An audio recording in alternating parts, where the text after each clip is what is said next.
Bro, dude, like, it's actually insane how horrible the design of that spec is.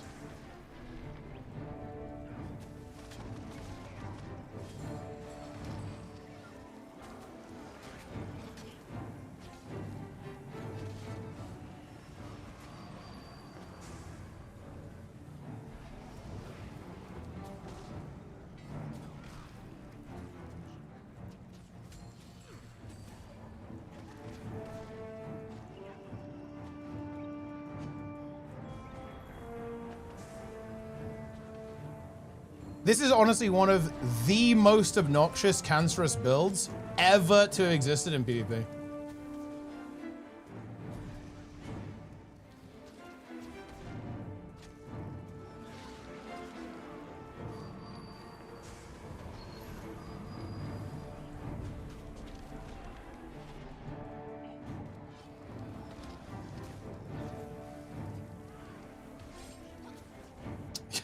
Dude, that is insane. Like, what a ridiculous thing. I completely had him there, but I think I actually might die now.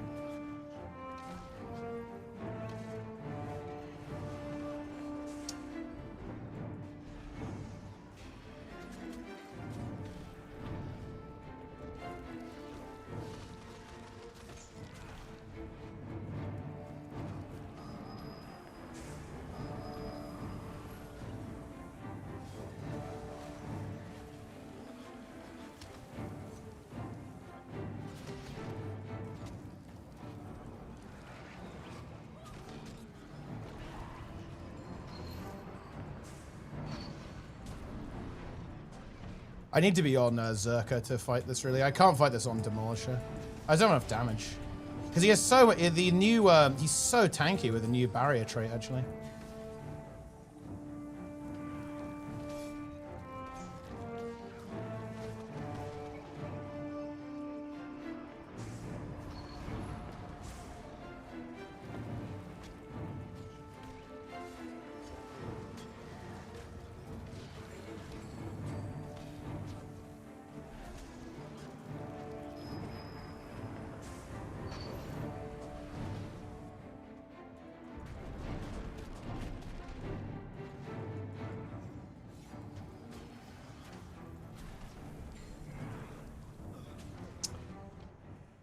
I just need Zerka. I need Zerka and I can win. Hold on. Pair with me, guys.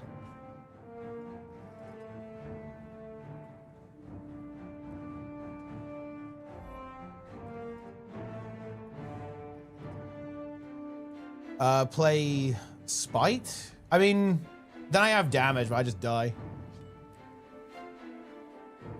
Need to play Sword in that case. You've taken the mine. Wait, do I even have a... How do I not have a sword?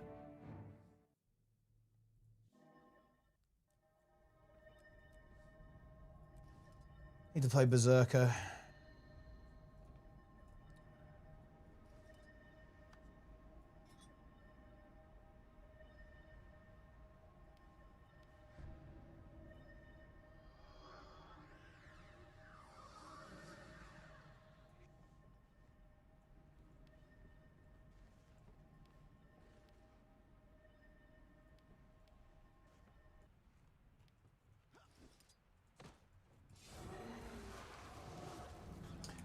Axe, sword, instead of dagger. No. You never play axe main hand.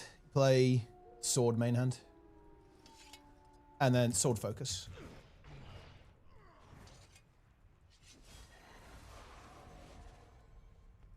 No.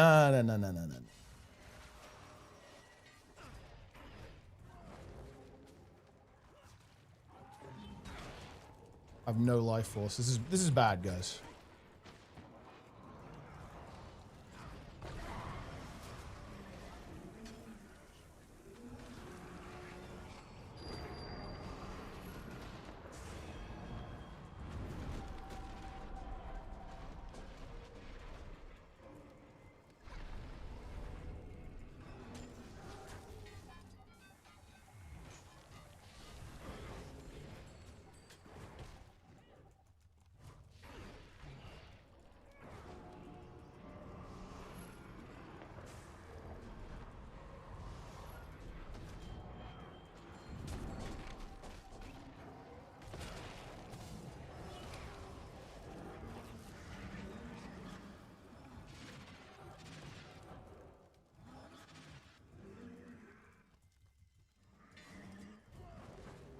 Did he bomb himself?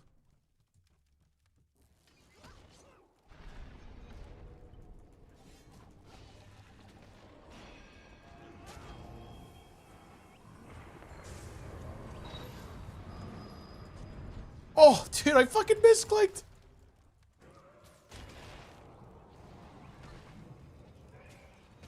Oh, actual cancer.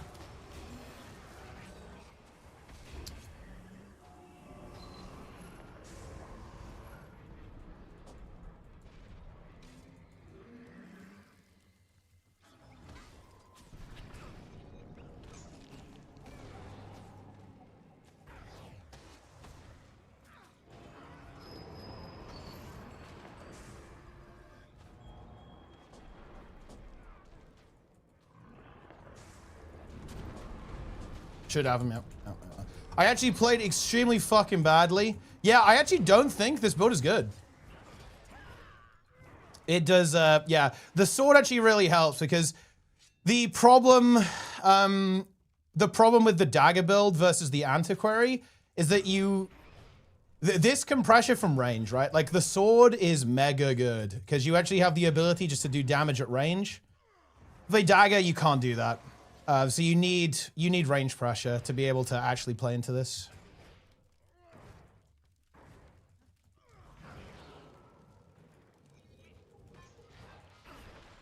And the extra mobility helps too, to be honest.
It is, bro.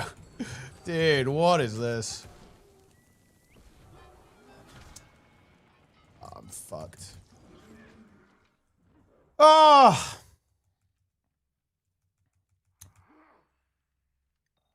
I think that's bullshit. Yeah, it is one of the most anti-fun, anti-skill builds in existence. To be honest. It is horrible, to be honest. It is absolutely horrible. It's scroll. Nah, it's bad. It's bad. I can win. I think this is actually very winnable. I don't think I should ever lose this matchup actually. Well, especially not in a real game. The thing is, in a real game, I need to not get cornered here, though. That's for sure. Bro, holy shit! Just fuck off.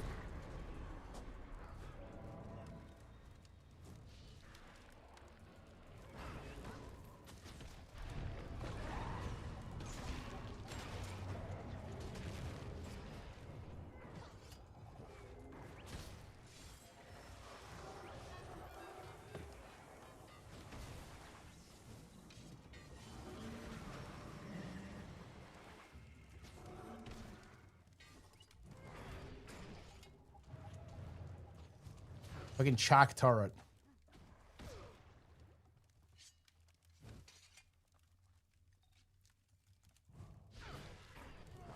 And I can't do anything right now. I cannot do anything.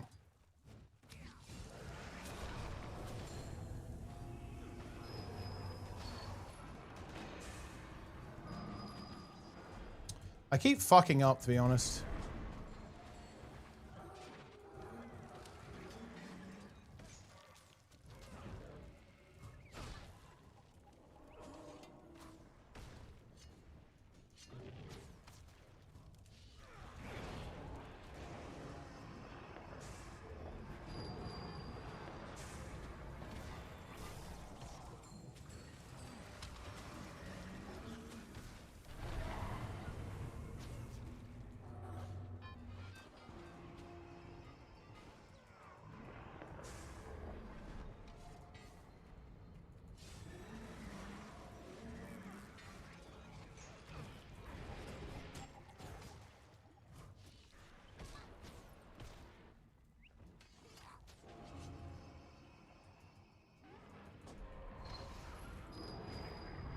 Oh, thank you, Port.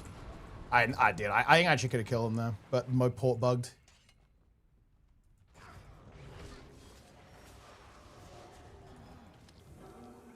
Tragic, my friends. I can't do anything until I have my stability back.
I have nothing. I can't do anything.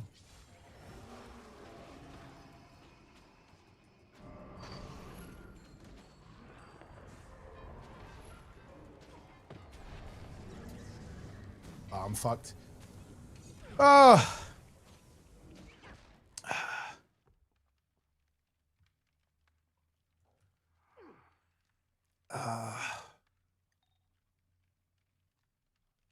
Lesser Sickham's well. What's wrong with it? Tuh indeed. No, I don't think Antigore is good anymore, though.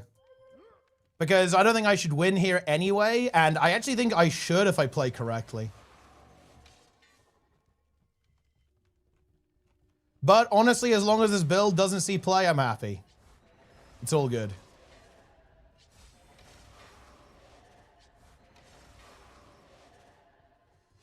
No way I win? No, I think I can.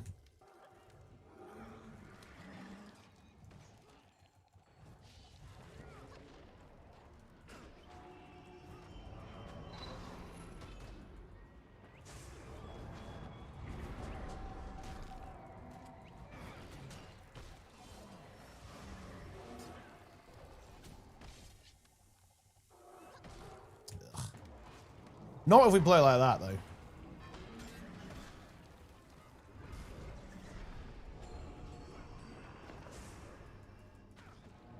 Dude, it is definitely not. It's not the best. It's not the best matchup. I'll definitely admit that.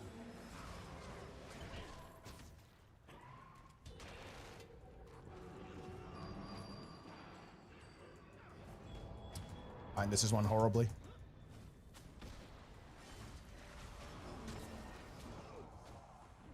Ugh.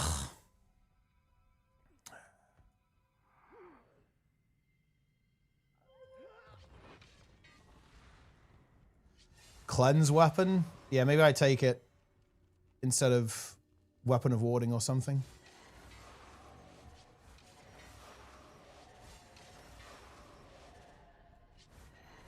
Targeted pet skills or more offensive merged beast skills?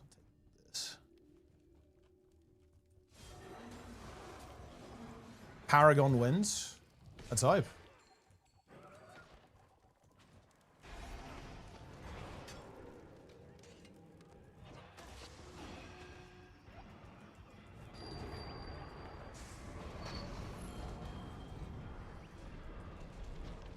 Ugh.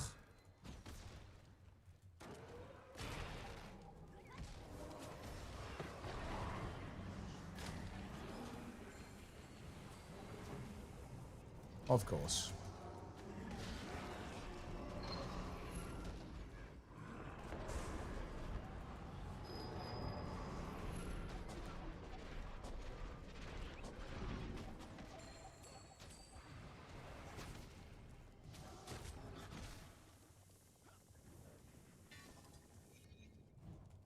Bro, that actually might have killed him.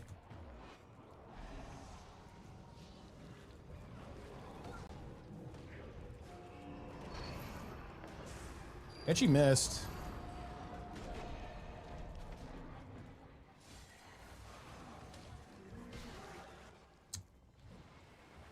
I should get the heal. Oh, I did not want to do that. Yeah, I wanted to go back up, but that is no longer a possibility. Surely I can port. We're out, we're out.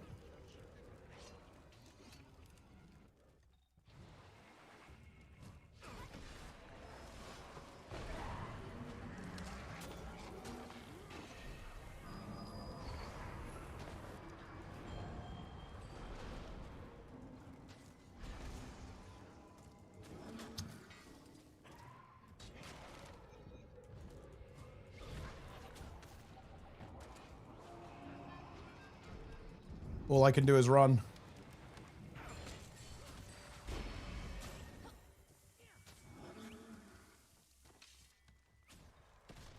How did that still hit? That's crazy.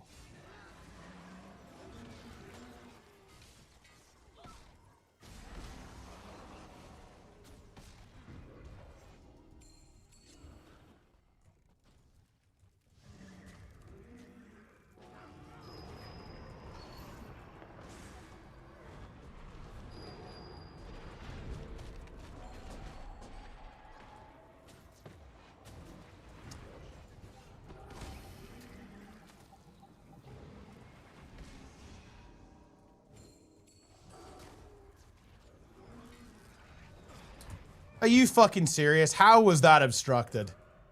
That was actually good by me, but it didn't matter because he somehow managed to get obstructed. That's actually insane.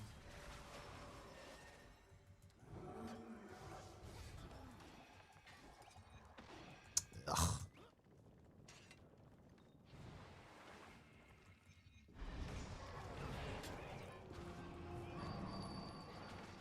Dude, I get the spirit off, and I literally don't even have a frame to press the stability.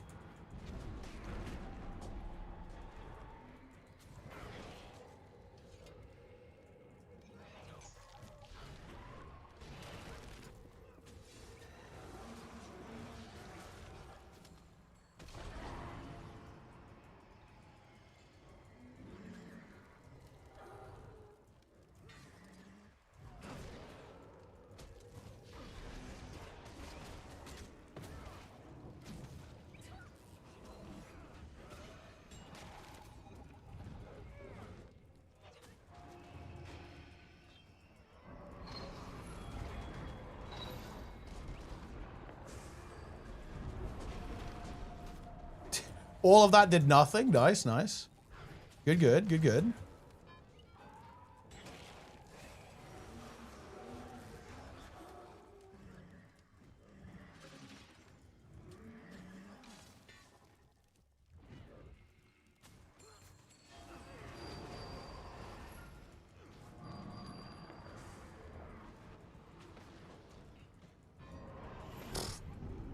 Unfortunately, all of my abilities are 5 times as slow as the opponent.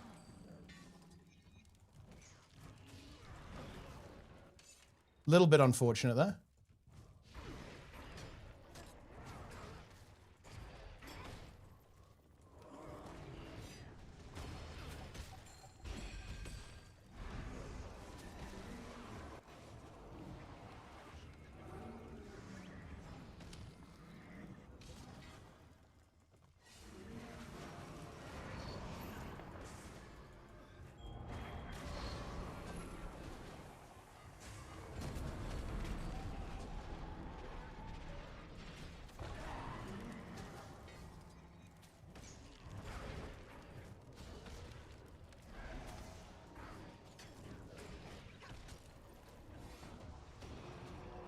Oh, come on, man.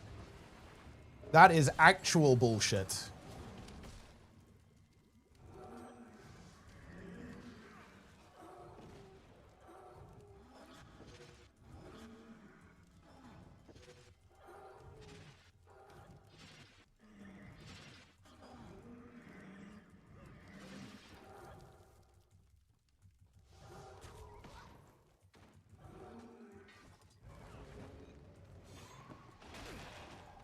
I actually thought I timed that to get him at the end of the evade, but apparently not.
Okay.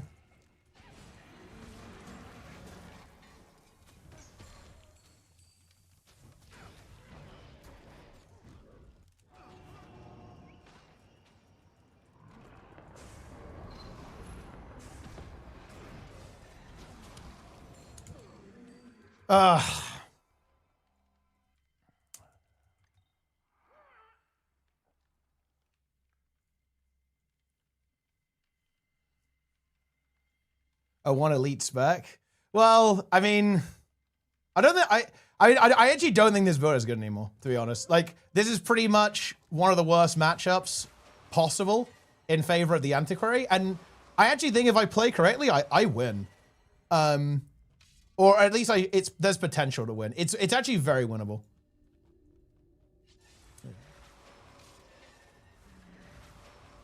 I think I almost should be winning. I just think I haven't actually played the Spite build before, so I need to just get used to like properly lining up the combos for this build.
Fucked. Unless.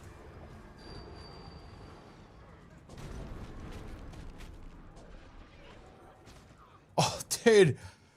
Wouldn't be good for 1v1s? No. It's not correct.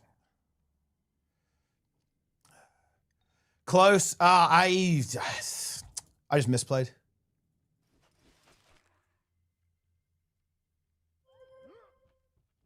I misplayed.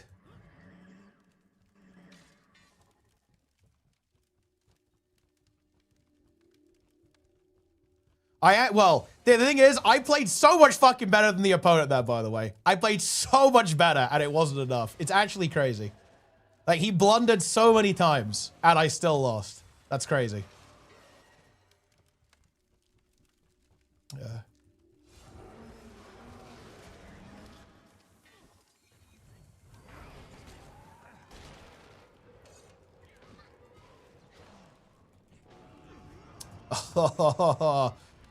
That's I can't do anything for like 20 seconds now.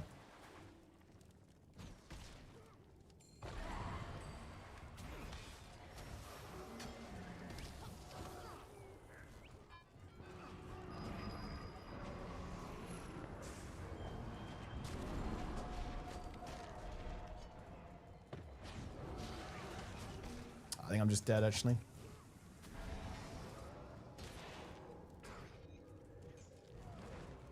Any life stealers?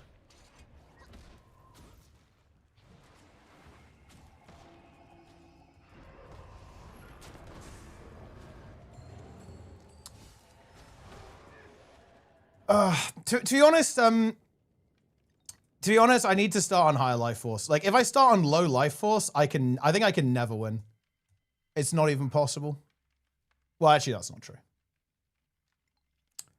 So, guys, such an unplayable HCM, you reveal every time and doing nothing you can do about it. That is unfortunate. If you cheat, you win. Well, I mean, Richless will always have high life force, though. Richless will always have high life force going. I'm never going to go into a fight with 0 life force. That's never going to happen.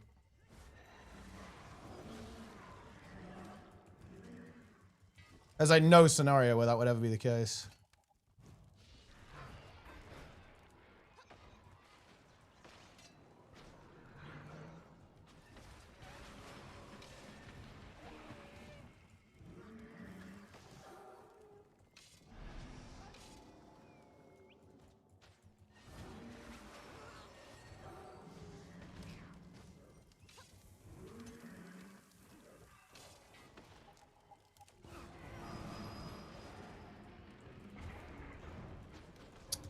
I just did nothing with that. I wanted the spirit being there was not good.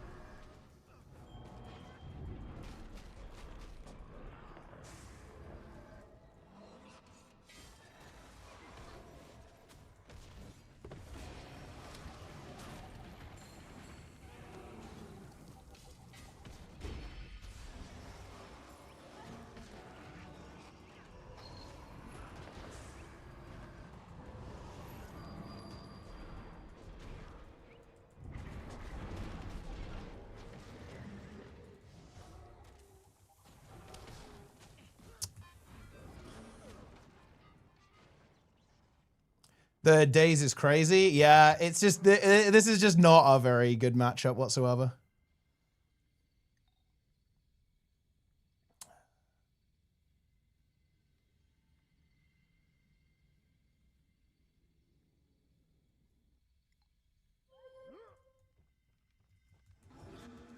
But I did win the first match. I did win the first 1v1, so that's the most important thing. But I think I need some more practice on this build, to be honest.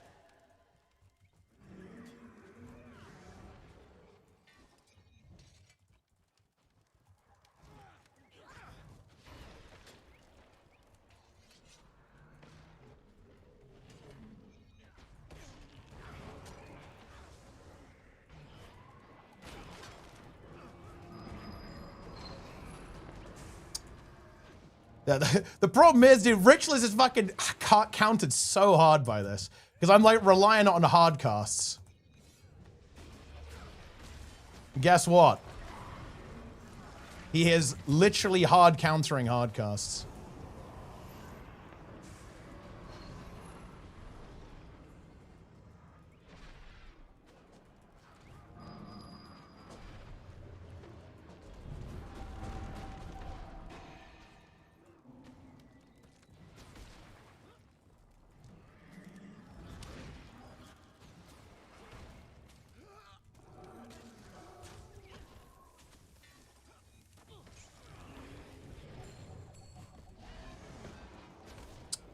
I'm also like way too fucking line of sight reliant here.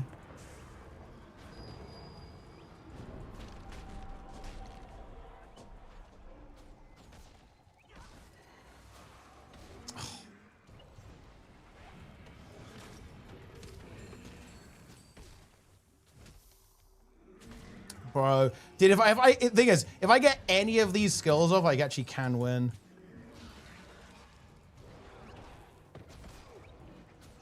I'm fucked here.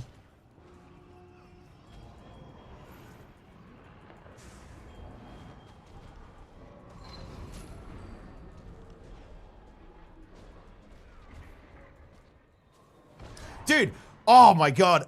I almost got him there. That was so bad by him, by the way. I want to be clear. Attacking there was actually trolling, but he didn't get punished for it. Oh man, I need like half a second. If I was like 1k health higher, I think I was actually in a good position there. It was such a mistake by the opponent. Attacking there was so wrong.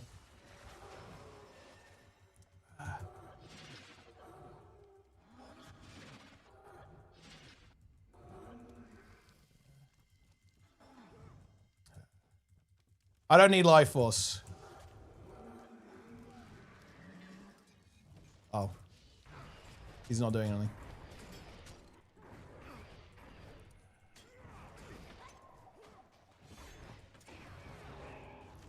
Oh, where are we going? Okay, fine.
Oh, dude, I completely had him there, actually. Again, dude, he made such a huge mistake and he didn't get punished. I think I should have stayed in Shroud longer, to be fair. I needed to wait those corners. He was 1,000,000% dead there. Like, he stayed attacking me while I had Shroud, even though I was low HP. It was a really big mistake, but I couldn't kill him in time.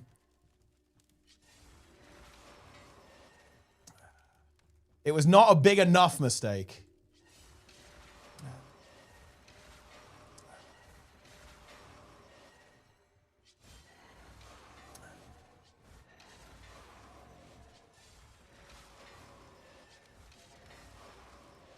You literally bugged? Wait, do you shadow step bug or something?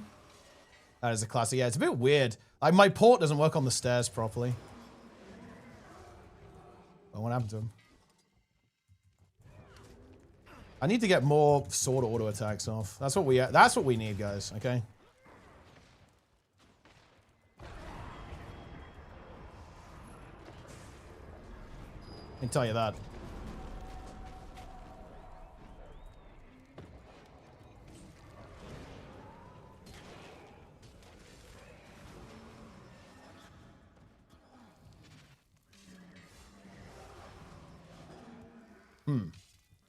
It's not looking good. He's gone.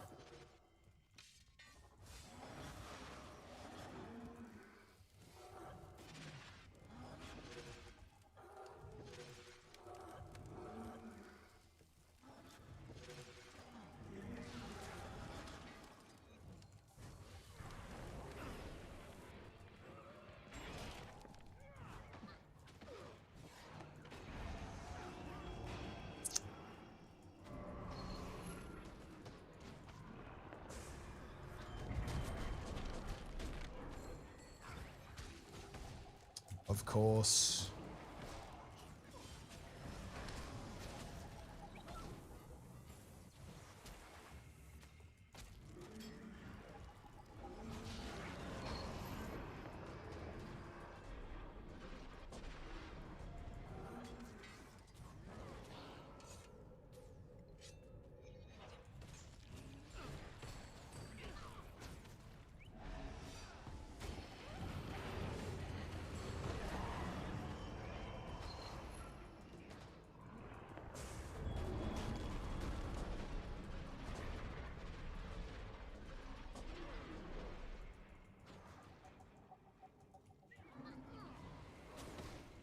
Bro. Holy shit. I played well there, but it was not enough. And the problem is he does have the full disengage potential. Because I instantly won, but then he just came back. And I couldn't do anything from there.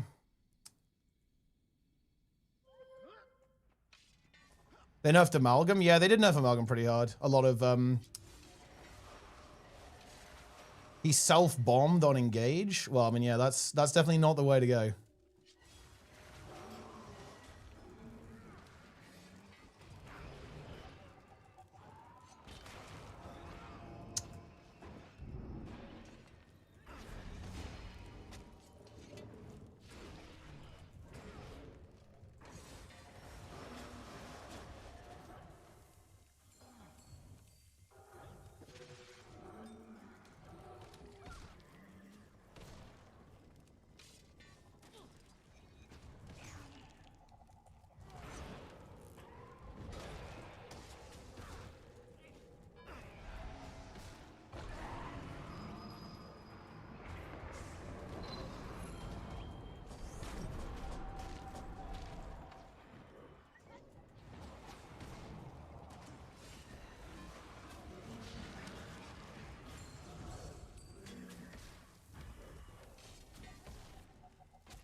That was a really bad cancel.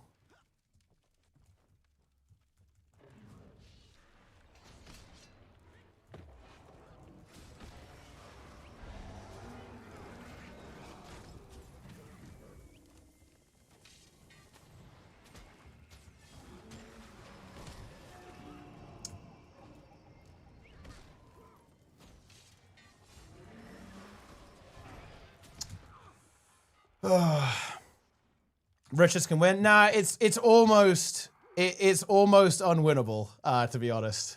But I think I can win. Like it is winnable though. But nah, it's essentially unwinnable. Like his spec hard counters mine in every possible way.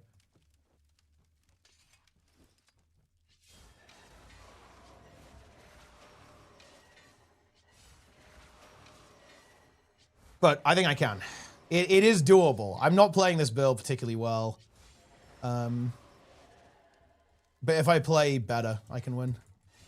I think honestly, if I just grind this for a couple of hours, I can do some stuff.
Yeah, this is fucked. This is fucked.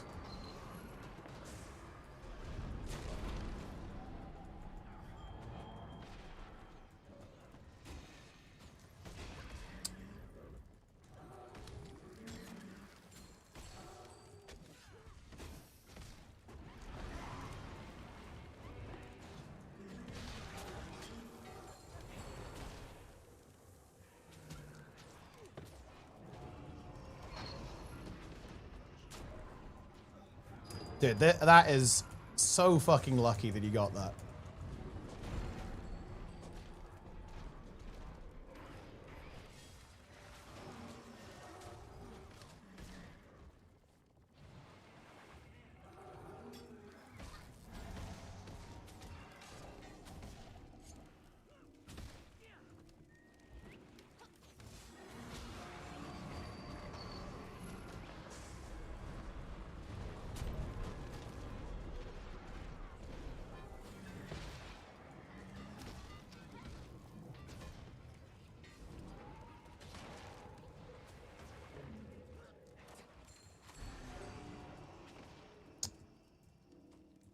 I'm fucked now. That was my shot, guys.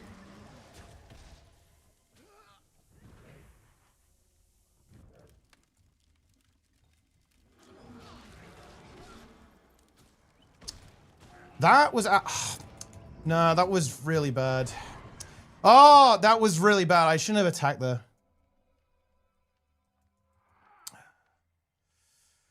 I should have just waited. I think I actually have more potential.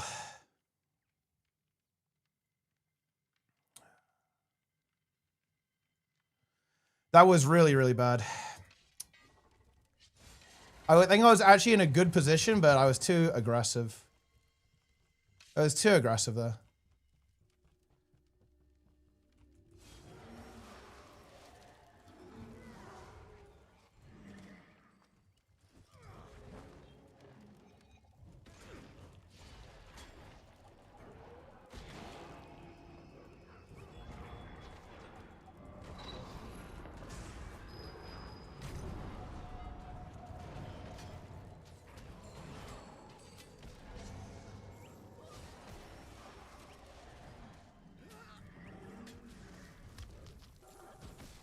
Oh, I thought my Spectral was up there. Whoops.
Oh, dude, I really had him, man.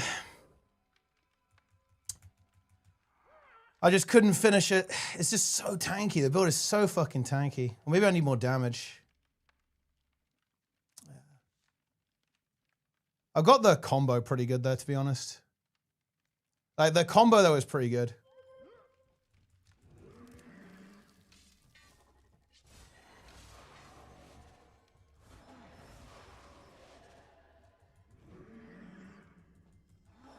You just gotta get the port. You gotta get the port.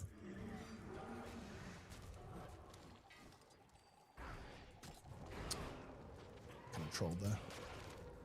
That wasn't good.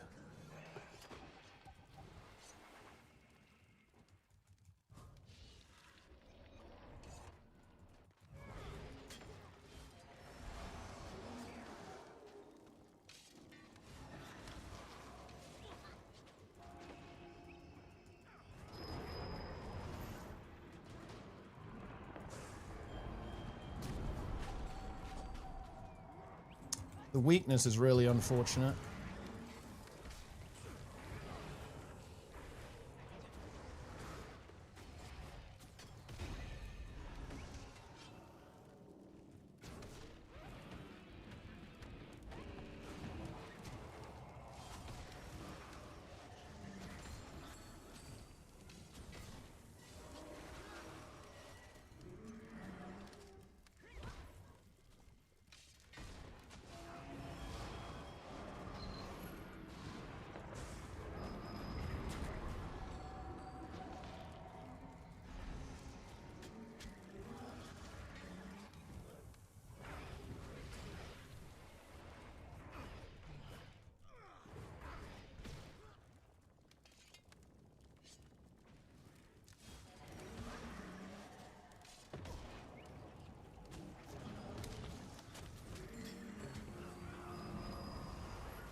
Dude, that is such fucking cancer.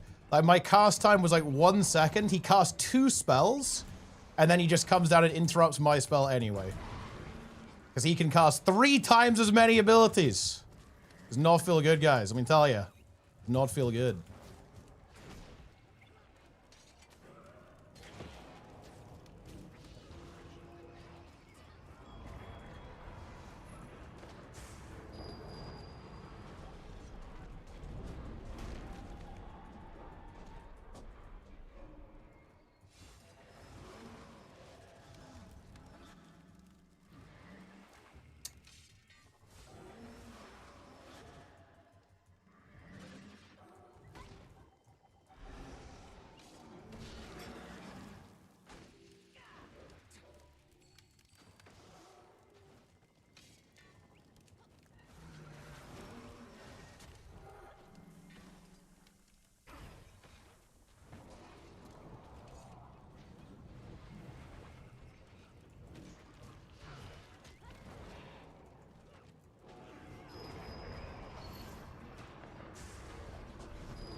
Bro, he has to make such a fucking huge error for me to ever kill him.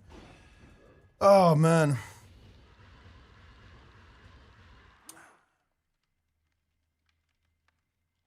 Because again, I really got him there, and there's just... Pff, I just couldn't kill him because he was just in stealth.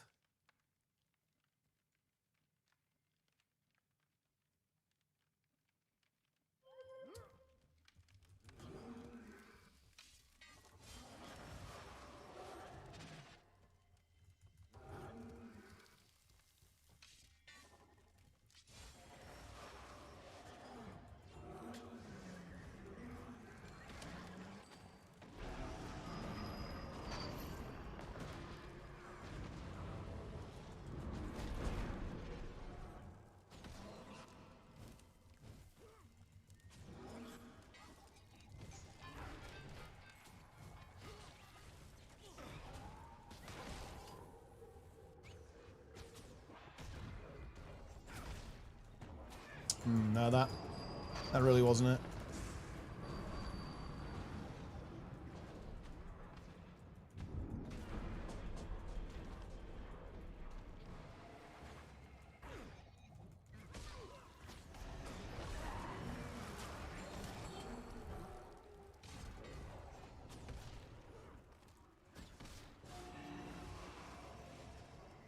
No.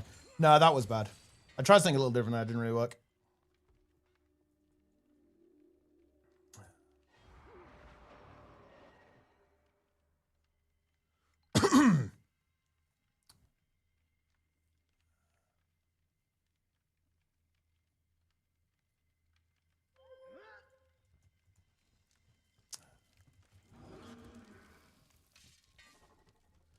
Win? Yeah, I mean, look, I'm gonna win once, then I'm fucking out, dude. Okay, that's what we're doing, okay? Fucking cursed ass obstructed, dude. I apply stability, it's instantly gone.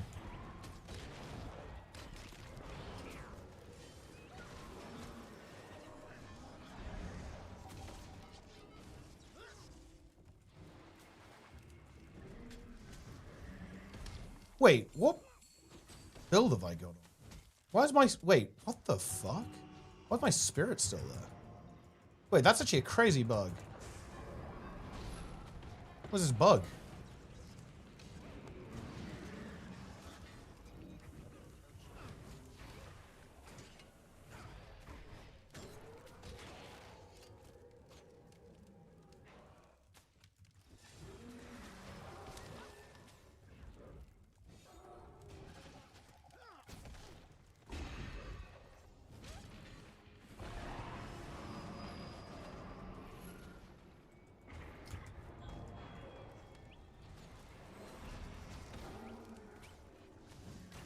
I got thrown off by that, guys. I was like, wait, why do I see a spirit projectile? She bombed.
The fact that he actually didn't die there is fucking obscene.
Oh, fucking at last. Okay, that was such a good practice, to be fair. That is a very hard matchup.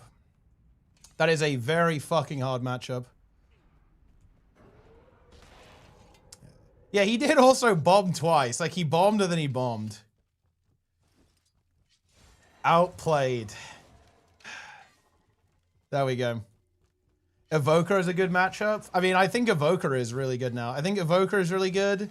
And, true. Dude, Evoker, look, if you're an Evoker player or a Troubadour player, you fucking love it. Okay? You absolutely love it right now. You're full of joy. But yeah, I'm not actually entirely convinced this build is good. Because bear in mind, guys, Skelling is a good player. I'm honestly really impressed with Skelling. He's been grinding a lot. He is honestly fucking dangerous on his Antiquary, man. He 100% is. And, like, the fact that I can win, well, the fact that it's not like, well, to be fair, this has been a fucking miserable set of 1v1s. But the fact that it's not, the fact that I think if I was better, it would be shit, but not unplayable. I'm not actually confident in the short bow build. Like, yeah, maybe the spear build or maybe this like scepter build that people have cooked up. But I'm not sure about the short bow build, to be honest, anymore. And bear in mind, if I play this for a couple more hours, I think I could get better at it as well. This is my first time playing the Spite Writ, and I'm definitely not playing it optimally. That is for sure. I'm not even sure if going Vital Persistence is the way to go here, to be completely honest with you. Maybe Soul Baths just for more damage will be good, because I just need to pressure him. But yeah.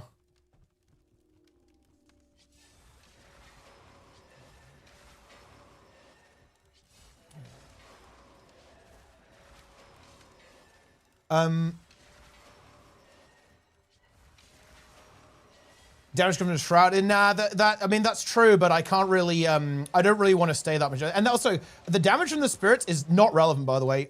This is incorrect, Nightmare Core Pictures. The damage from the Spirits is very insubstantial. Like, it's not that relevant. Like, it's all about lining up burst combos, in any kind of 1v1 matchup. That's what it all is. It's lining up burst, particularly with the Anguish and the 5th skill. Like, you're not going to have enough time to really auto-attack a lot there. That's incorrect. It's all about burst. It's getting pressure with Sword 2 and focus, and then using Staff to line up quickness to then set up bursts, right? Using Dread. Like, staying in Shroud is just wrong. Like, you have to rotate. Also, it's incorrect on another level too. If I let all of my Shroud drain, I'm not gonna be able to build it up. You actually want to, I want to ration my Shroud and not give too much away, give too much of it away, by draining, right? My life force by staying in Shroud, because I lose life force over time, right? So no, you actually don't want to do that. You want to be rotating through all of your weapon cooldowns as quickly as possible. I'm glad you're enjoying the content in Wraith.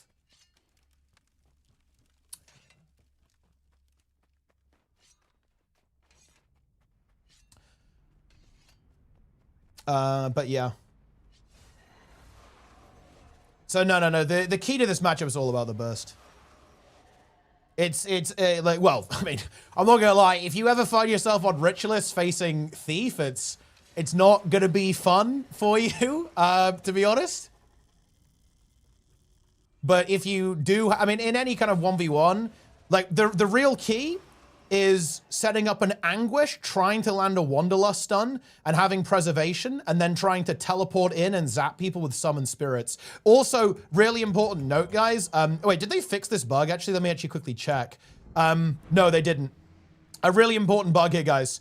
You still get quickness at the start and the end of preservation because of empowering spirits. This is a bug, to be clear. But, you know, it's in the game. So you want to have your preservation up so you get a burst of quickness when you go for the teleport there, and then you just get some auto attacks in. But you want to be really careful with your shroud economy because your shroud is your sustain, right? Like you need the shroud to live.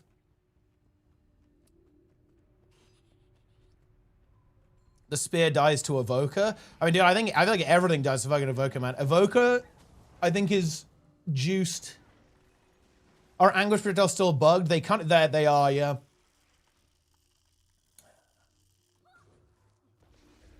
Well, they're weird anyway. They can kind of go through reflex and stuff. He's definitely dead here, yeah. Dude, seriously, I think people were kind of sleeping on Evoker last patch as well, but now that Luminary's been nerfed, Evoker is going to be mega good, I think. And Troubadour, obviously. Although, I don't know. Yeah, Half's in the chat. What do you think, Half? Do you think you still play one Luminary, one DPS Luminary? Because obviously they did nerf Dazzling Hammer very aggressively, but honestly, it still seems pretty solid overall. Like stun break increase, sustain reduction, but I don't know. It still seems pretty decent to me.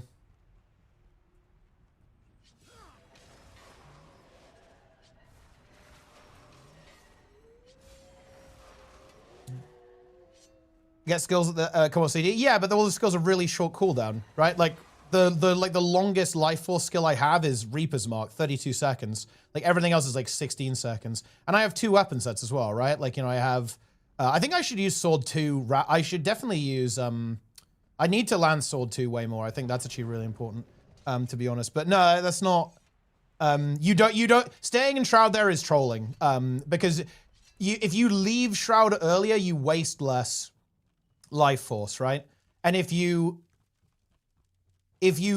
dip in and out and just like link all the skills together, you maintain some of your life force pool, especially in this matchup, right? If I ever get too low, I'm not gonna be able to do anything in Shroud, right? It's just not the way to go.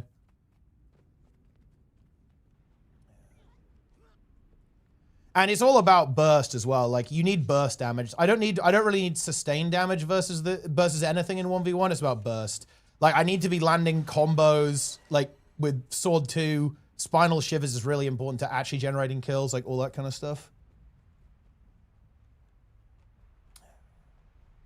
But yeah, the stream might be a little bit scuffed because of Twitch, guys. I have a very bad connection to Twitch's servers right now. It doesn't feel good, but it is what it is.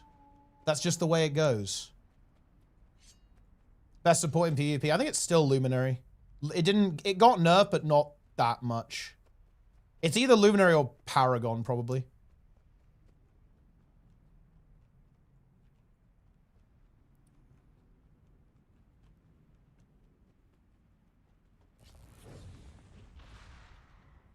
You and the Shroud people run away. Yeah, but that's actually look, with all due respect, that's just not how it works.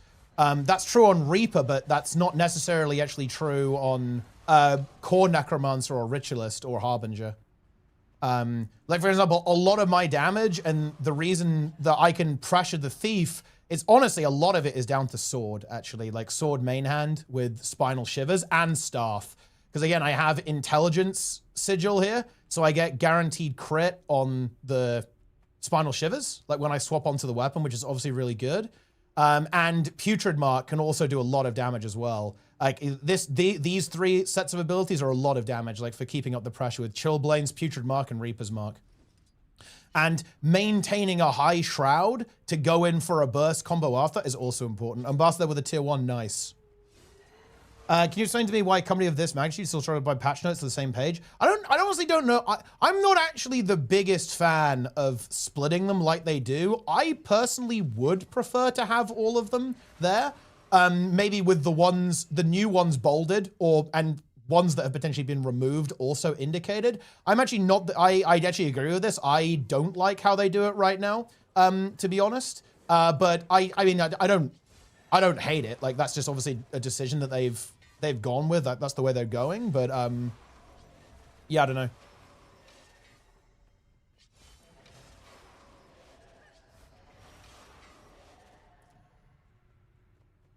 I don't know what to tell you. Yeah, they did nerf Amalgam pretty hard in PvP, actually. I think it's quite a bit weaker. Well, the weird thing is that a lot of stuff just didn't, like a lot of other stuff just didn't get nerfed that hard. Like, Amalgam and Luminary got nerfed, but Troubadour and Evoker didn't. So they're very, very juicy.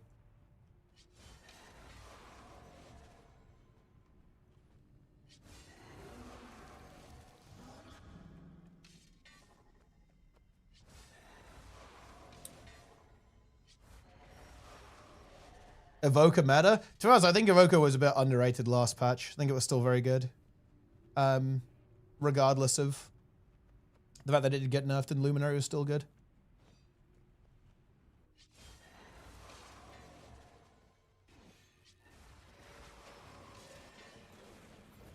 It's not looking good for the Evoker. Oh shit, he got the Elite though!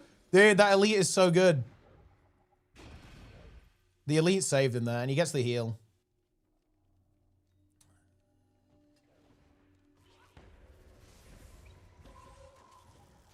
Pretty fun build to play though, actually, like the Dread Ritualist. But the thing is, I mean, I'm not gonna lie, like, the problem with this build, I guess, is that if you 1v1, if you get plussed, you're fucked. Like, you're mega fucked. It is very bad news for you.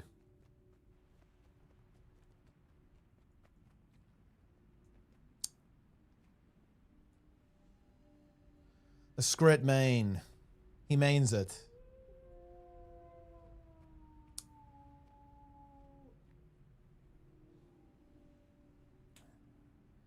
Barons are just running Centaur. I mean, yeah, it's kind of beast mode. It's pretty beastly. What to play? Well, if you want to play side node scaling, it's actually Paragon, I think, bro. I think it's literally Paragon. If you want to be a 1v1er, it's Paragon. Right now, I think is what people are speculating, at least, is going to be the strongest 1v1er. I think what's nice about I think what's really nice actually about Paragon is that it probably does really well in the oh wait, is Demolish going for wait, Demolish is going for the Paragon? Okay. Well, in that case, well, if Nico's on Evoker, you're probably on Troubadour in that case. Yeah. Yeah, you'd be on Troubadour. And then Danny would be on Luminary, or, well, it depends if Danny wants to be our 5th feed man. But yeah, I think you still play one Luminary, and then support Luminary, I think is still the way to go.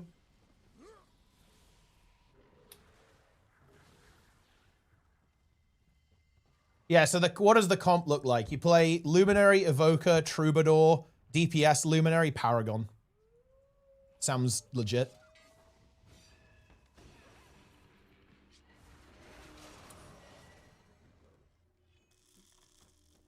He's evoking.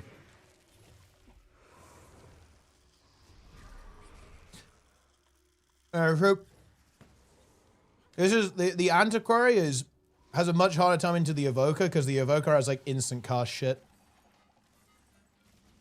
But it's kind of hard for it to deal with. It's like the CC it's not as effective. You don't get the Rupts nearly as much. Oh, that did. How did that Exalted Hammer like slapped him? It's a pretty big radius actually. 60% power coefficient reduction on Dazzling Hammer is crazy though. Yeah, and that is obviously a big nerf, but there's also a lot of other stuff that build does. It's not like it's like the only damage that that build had. Ooh, dude, they're both very low. They're both on 15%. Oh, he actually got out of combat. That's actually, oh, that's a really, oh, he's just dead actually. Yeah, he's dead. Yeah. Gale is a really tricky animation to see, to be honest, but it will get you if it gets you. The good things are counting your shroud time. I mean, of course, yeah. Like they will know when it's going to be coming back, and funnily enough, that's exactly when the Antiquary will pressure.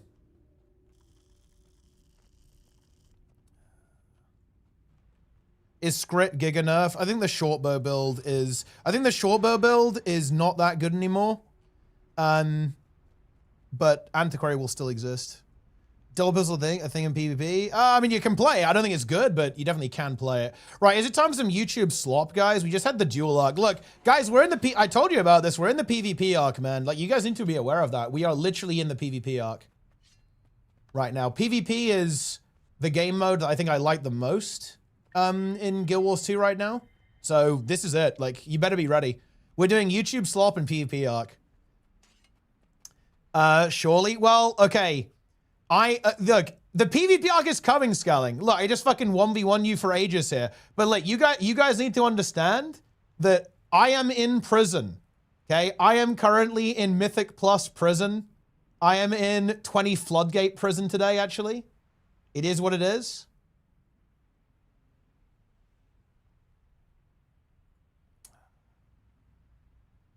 And soon Priory prison. Yeah, Toast in the chat. He's there on Magus. He is actually the last Magus in Azeroth. Fun fact. But dude, this is going to sound crazy. And I will preface this. I do believe that PvP is one of the most unfriendly to new players it's ever been. Because of the meta, it's incredibly fast. If you make even a single mistake, you die instantly. Everything does 1 billion DPS, 1 billion teleports, 1 billion heals, 1 billion mobility, 1 billion evades. However, the meta is more fun now than it has been for years, unironically. So it's a bit paradoxical. I don't know what to tell you. But yeah, if you're a new player, good fucking luck. It's going to be cancer. But if you make it through the new player gauntlet, it's actually quite fun right now. I don't know what to tell you. It is what it is. So that's my description of PvP right now.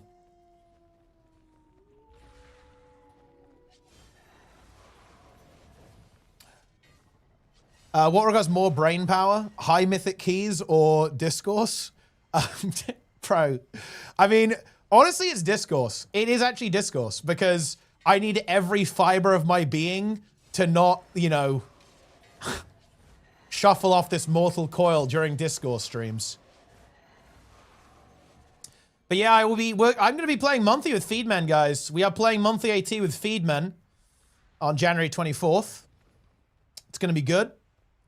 It depends on my schedule a little bit. It really depends on my schedule, guys. I might play this weekly as well. I played last weekly. I might be really pressured on time though, and we might just be like spamming M+.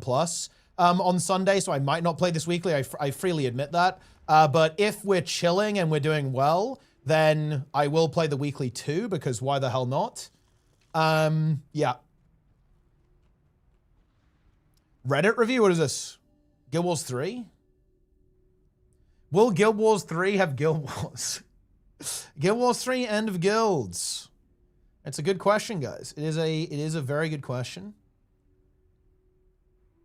I mean, I hope they do have PvP in Guild Wars 3. I'd be pretty sad if there's no PvP. That would be fucking GG, man. Do you stream WoW as well? I will when midnight is. Right now I'm basically taking a bit of a break from streaming outside these like random streams that I'm doing, but I will be streaming a lot of WoW, yeah.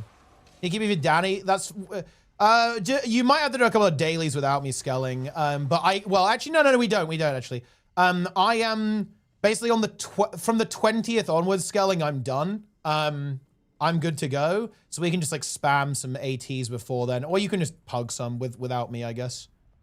But yeah, me and Nico are just finishing off Mythic Plus basically, and then we'll be fully available for PvP. I'm very impressed though, Scaling. You're playing really well, by the way, dude, just so you know. Like, your spec is cancer, but you are playing well. Skelling's grinding, man. He's motivated. He's ready to pump.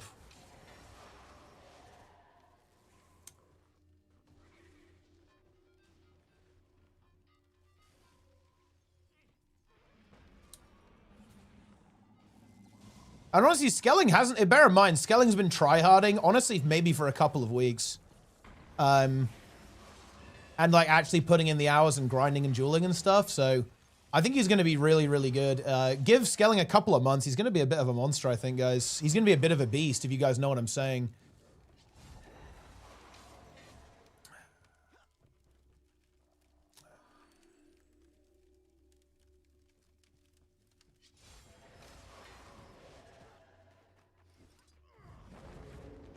But yeah, no, I can do some dailies.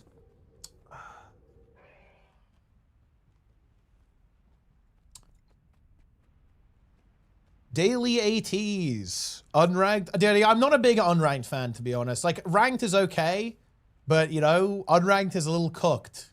I'll admit that. Incredibly heterosexual glaze. I mean, look, you know, I know you're joking there, but look, I'm actually a really firm believer of this. I think that, I think that people don't get, I don't think we express positive things about people we like and think positively nearly enough.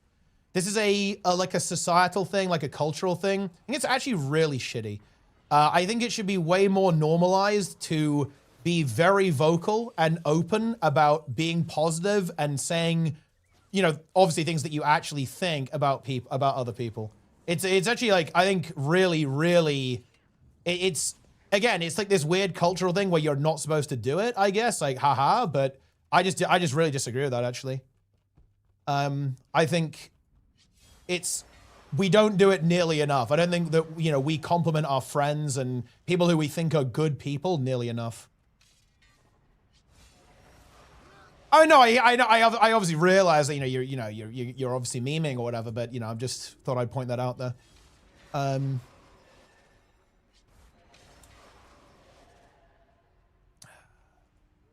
Where would I go to see PvP? I think Meta Battle's pretty good, actually. Like, no joke, Meta Battle is good for PvP in World vs. World. Although, to be honest, if you really want the cutting edge, you got to be watching streams. You want to be watching Naru, Boyce. In particular, I'll give this to the Americans, by the way. NA typically play the more cutting edge meta. EU are a bit more, I main this and I play this, and they kind of play stuff that they find fun. NA are usually very cutting edge when it comes to metagame in PvP.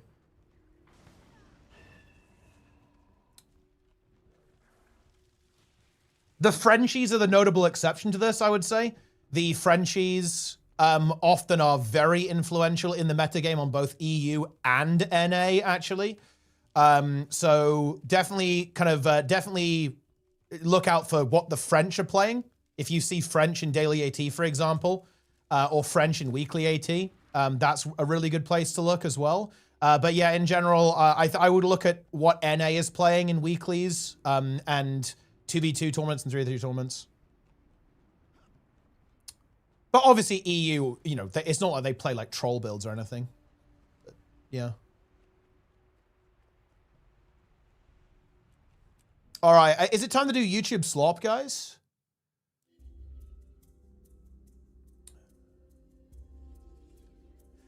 Because it's YouTube slop, and then it's time for prison.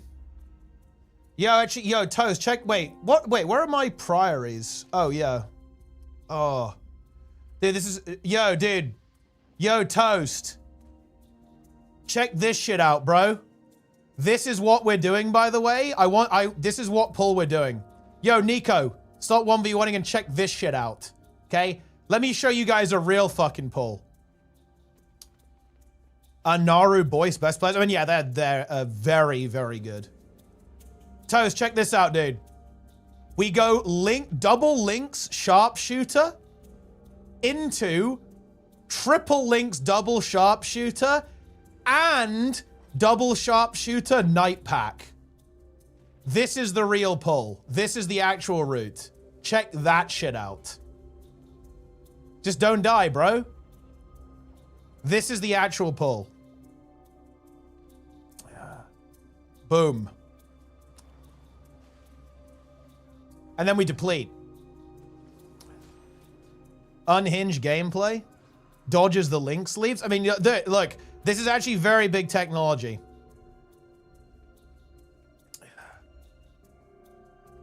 Because what it actually lets you do is it lets you skip a pull at the end of the dungeon. However, it does require you to do a psychotic pull at the end of the dungeon.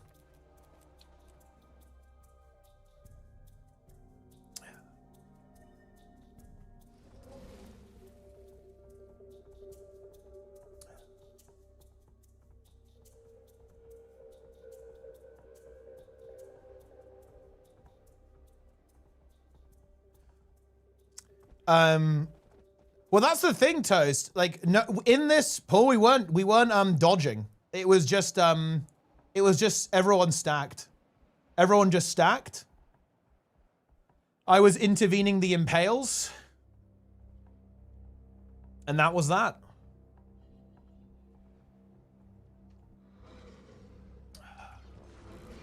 Whereas do you crave slop, brother? You will receive slop. Oh, let me actually quickly have a look at Beast Mastery real quick. I need to look. The only thing I haven't looked at is Beast Mastery.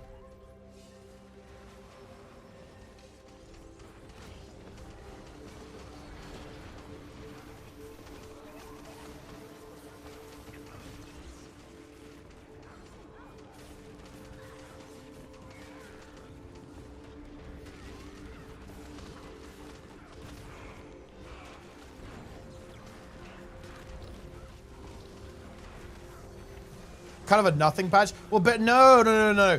Bear in mind the notes that were from the previous patches are still here, right? Like, that's very important to note as well.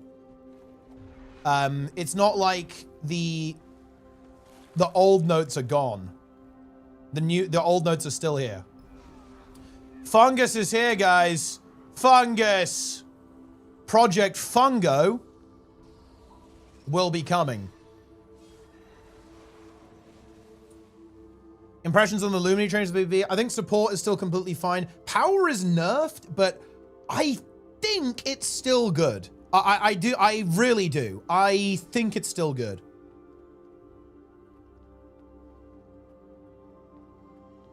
Definitely for ranked, I think it's still good. But we'll see, obviously.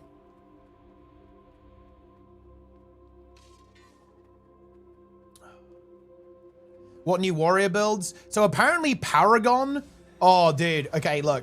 I'm gonna wait a little bit before I meme it up, guys. But warrior mains. I do have some good news for you.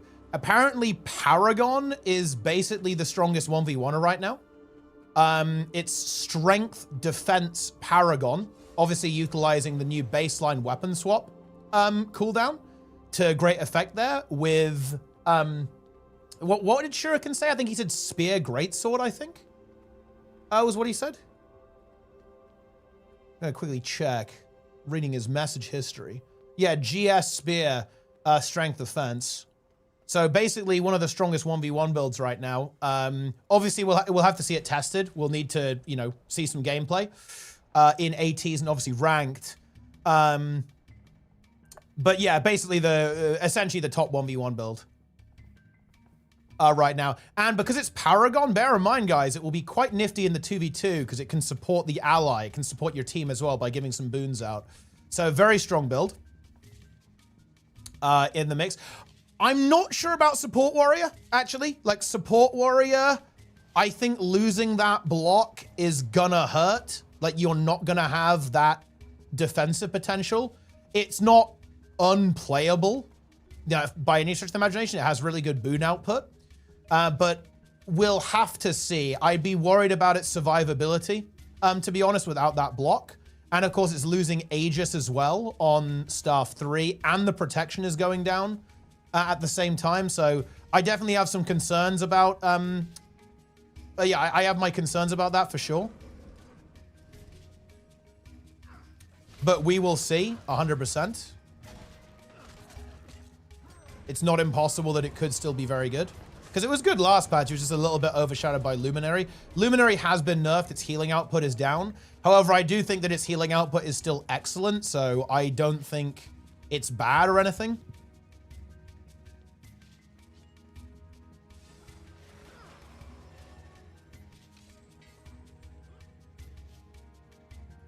I imagine there's probably a couple of Spellbreaker builds that also utilize Strength Defense as well. Eats the most amount of bugs. I would say the Bug Feast spec is, I guess it's Ranger. Ranger's probably a Bug Feaster. Or, no, Necromancer, actually. You think Paragon Sport was already better? Not able to play it? Yeah, I mean, obviously Goku plays it. Oh, shit. Got a warrior here. Dude, maybe this guy's playing a new cook. I really don't believe that Staff can't be the play, right? There's no way. I really do not believe that Staff can be the play. It's Defiant Stance. Pretty interesting.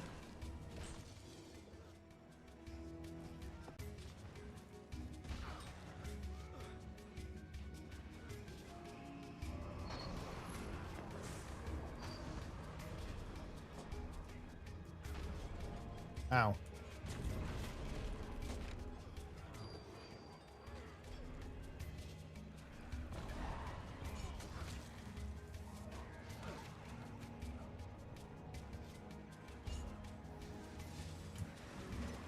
He's gonna go for a pull here.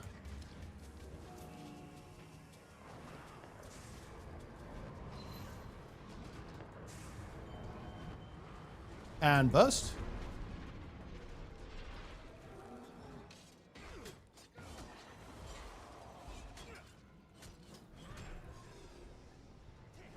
I'm actually not sure if I can kill this. This is where having that kind of scuffed weapon is really not going to help me, is it? I'm not sure he can kill me either, though.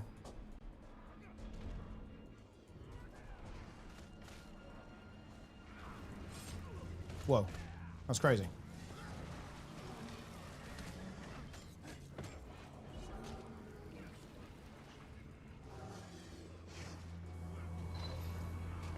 Ooh, I actually think the opponent is overextending here.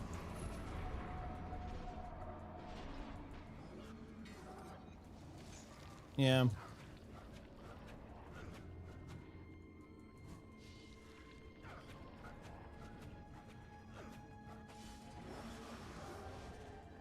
Fair enough.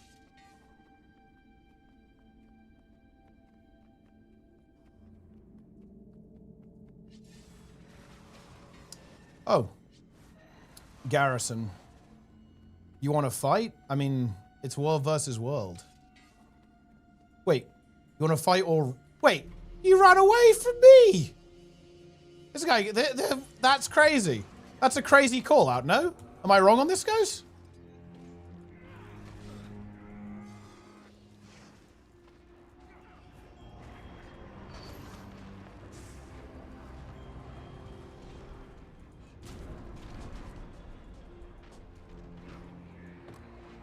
There's Defiant Stance.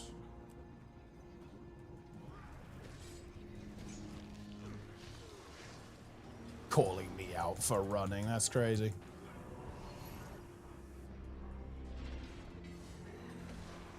Oh, am I being attacked by the Evoker as well?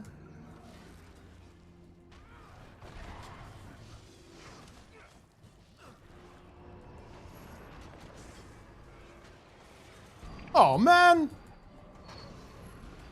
Well, okay.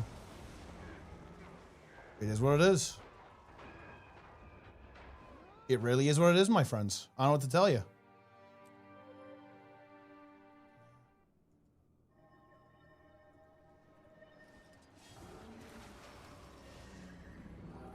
I was winning. And by the way, guys, just for context, I have a Berserker's for... What? You ran away from me, though. Wait, what? What? I don't understand. He ran from me. How was I running? Does he just not like kiting? Was it because I climbed on the rock? Is that this guy's beef? You climbed on the rock? That's like illegal territory? That's crazy, man. That is absolutely crazy. You fucking hate to see it. You really hate to see that. Unlucky, I guess. I don't have to tell you.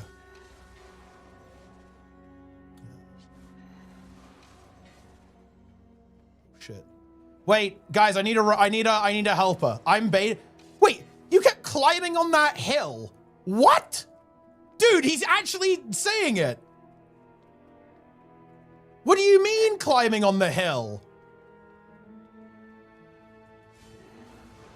Yes, that's how it works. He's like, dude, this is a fucking world versus world Roma moment and a half, huh? Huh? The hell does this guy think this is?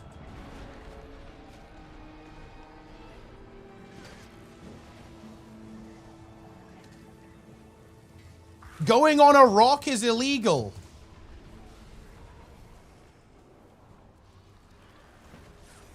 We do just want to get this guy down. There we are. This guy's down. I think the evoker is actually a little bit scary. I'm not that scared about the warrior. Oh, wait. Why is he resing? This is such a bad play. Gonna swap to the evoker while he's in defiant stance. Okay, warrior is isolated. Spinal. Into immobilize. Into dead. Okay.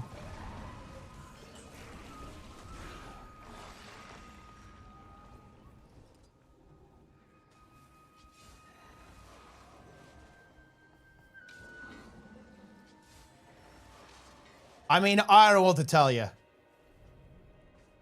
Dude, this guy wishes PvP was two people standing next to each other on flat terrain, like stat checking each other.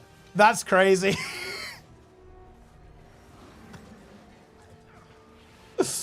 Bro. That's wacky.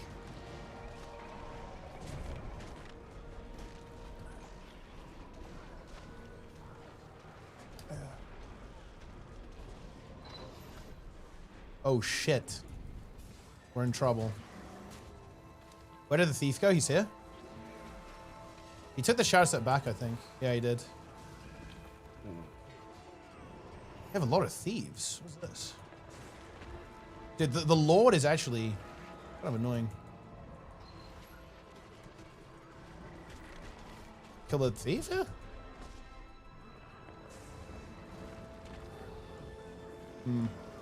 Yeah.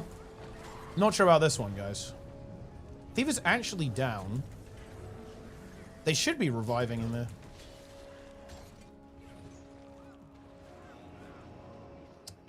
Nah, this is obviously too much. The Lord was actually kind of problematic there.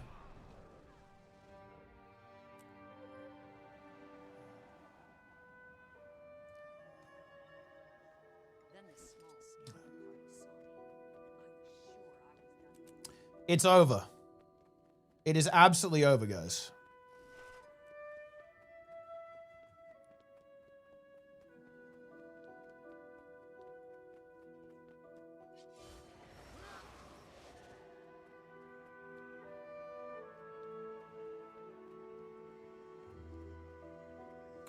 Top 3 roaming builds? I actually don't know. I think Evoker's got to be up there. Thief, obviously, is really good.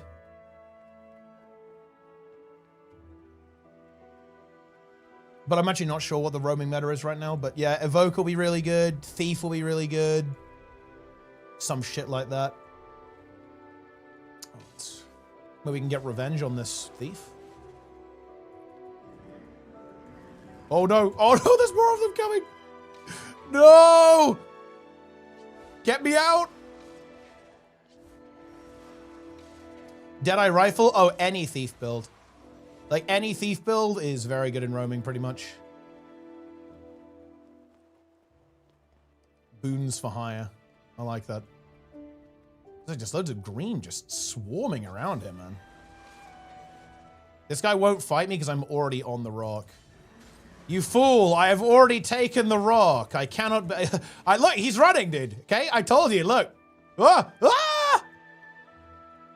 I cannot be assailed upon the rock.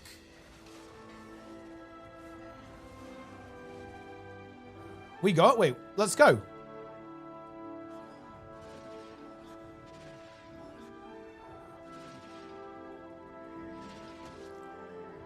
What are these guys doing? What are you guys doing over there?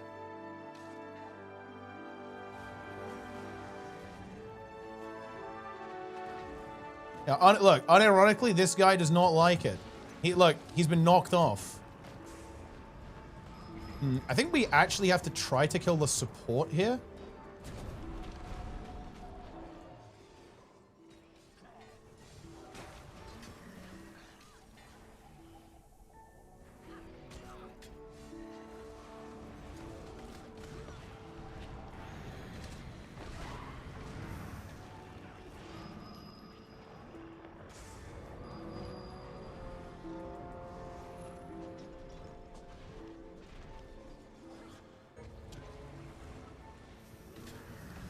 Oh no. Yeah. Not much we can do about that. It's really hard to kill people when there's a support nearby, and the troubadour was obviously a bit of an issue.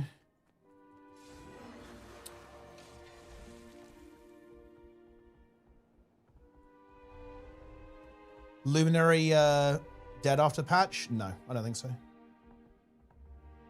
Abusing the rock. This is outrageous. It is outrageous. Yeah. Oh, wait. Hold on. Nico. No, Nico's down. It's never been more over. Okay, okay. Nico will respawn, then we'll get him. I'm going to bait them, and we're going to get him. He was channeling Spinal. Oh, no. This is just not it.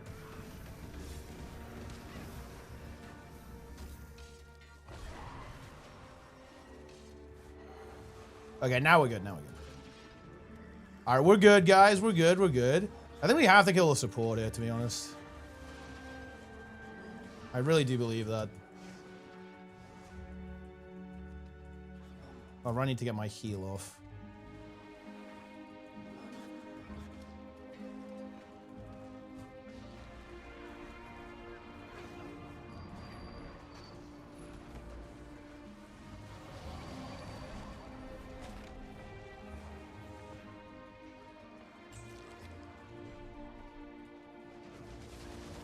Got the lifesteal.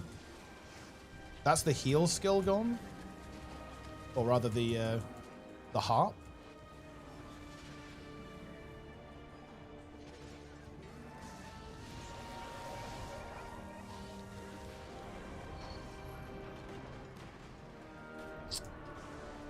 Dude, I can't do anything here. Okay, we got the kill though. Transfer.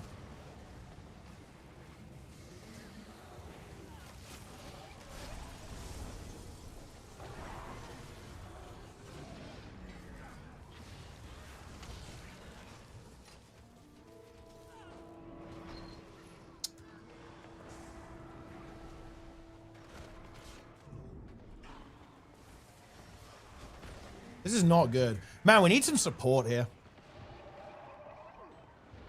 There's also too many of them, which is not ideal either.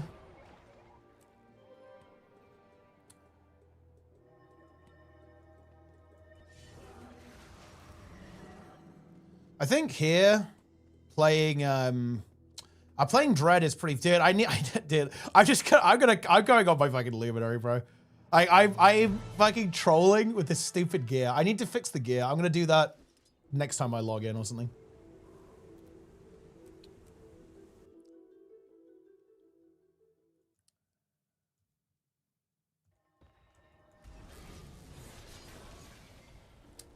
Okay.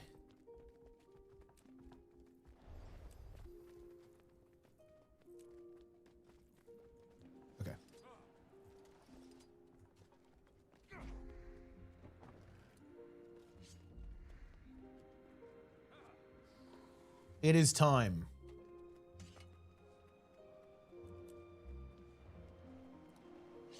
All right, we're going to stop these guys.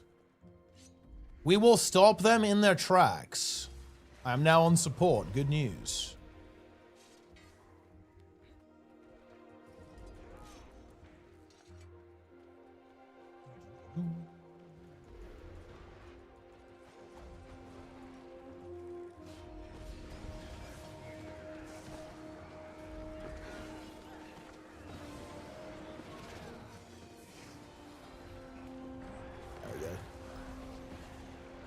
That's more like it. It's seriously, man. Like, I always end up playing support because nobody ever does it, but it just makes everything so much smoother. It is unreal, my friends. It is unreal.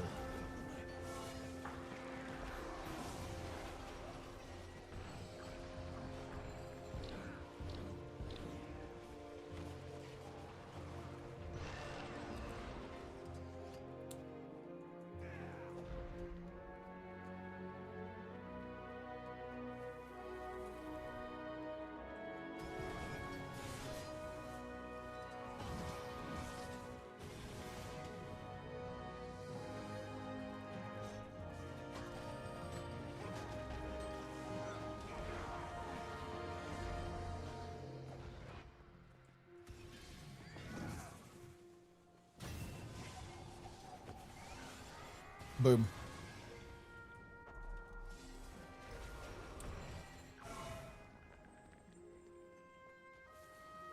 My hammer hitting for 2k on crit, what a joke. Well, I mean, bear in mind, that's still a hit that you can connect very reliably, and it double strikes. Always bear that in mind though, Nux. You're gonna double strike if you correctly use that. Because if you're only getting one hit, you're making a mistake. You need to use Radiant Justice into this hammer attack here to get that double hit. Also bear in mind that Luminous Staff also does damage with the symbol, and of course Gleaming Blade as well. And when you're playing Luminary, you have Great Sword 2, and you're also gonna have Sword 2, Sword 3, and indeed Focus 4. It's not your only source of damage. Luminary is absolutely not dead after the patch.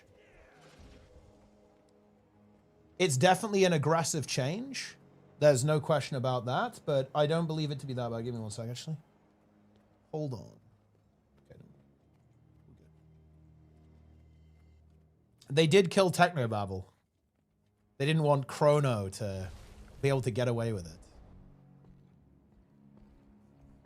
Yeah, Luminary is incredibly overpowered. Now it is slightly less overpowered.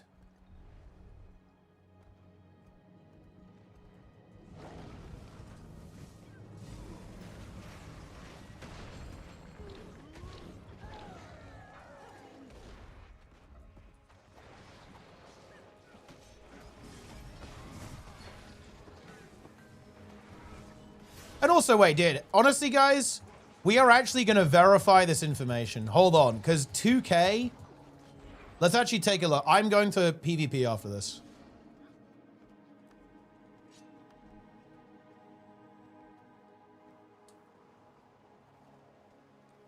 Players have moves and skills on a perfect combo, and experienced players almost impossible. Well, I mean, yeah, I don't know. Skill issue.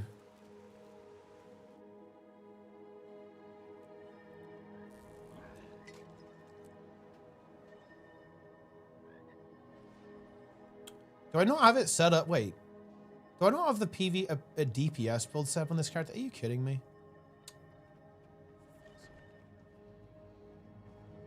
I'll just do like a dummy build then.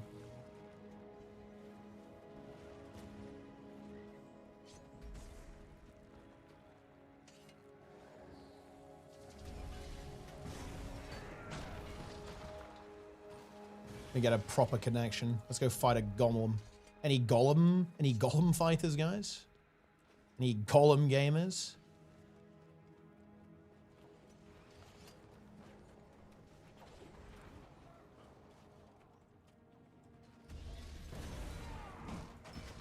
I mean, yeah, like the explosions hitting for 3k? I think it's completely fine. That's not a bad ability. Because bear in mind, you can like line it up very easily. Like the thing is that what you want to be doing is you want to be doing this. And that, yeah. Like a combat log? Dazzling Hammer. Yeah, wait, hold. What? Okay, bear in mind, I don't even have the proper build on. I've got Rune of the Guardian versus, you know, what you'd actually run. And Shining Spin, 4.2k.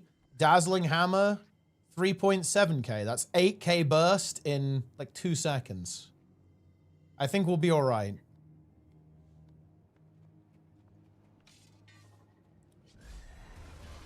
Again, kind of same thing. 3.5k Shining Spin, 3k Dazzling Hammer.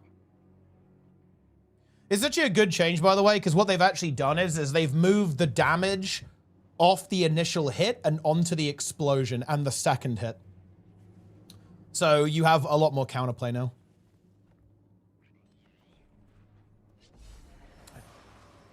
Other classes and ability either 10k. I'm not gonna pretend that stuff like Evoker isn't insanely strong or Troubadour isn't insanely strong, and those things should probably get a little bit of a nerf as well, but I'm sorry. If you think Luminary is bad, you are coping insanely hard.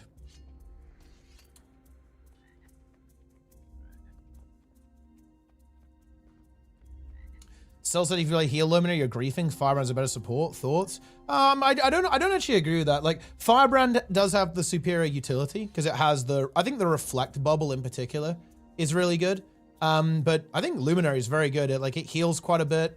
It has very good boon up time, actually, I think. Its boon up time's really good. And it has a strong radius as well. But yeah, like, Guardian is still very good in PvP, I think. I would not... Nobody panic, guys. Nobody panic. We're still good.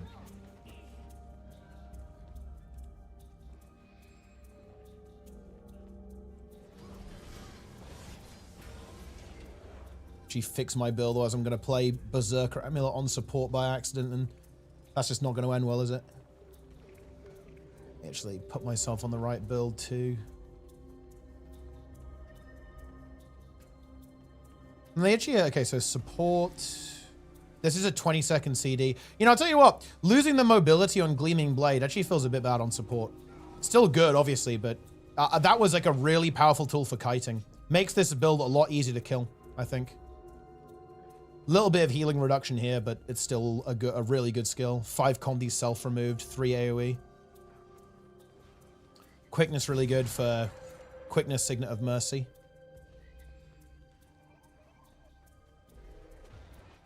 Yeah, still good.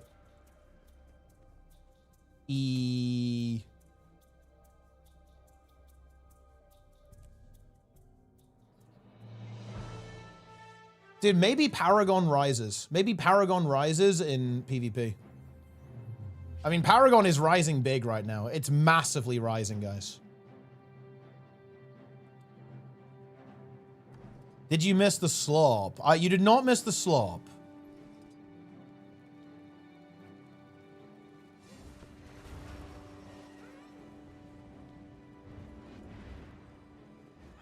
Dude, rip Defiant Roar having a block, though. You honestly hate to see that. You hate to see it.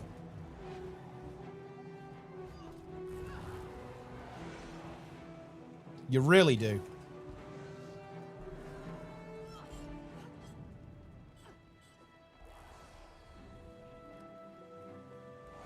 Man, everything's 50k DPS.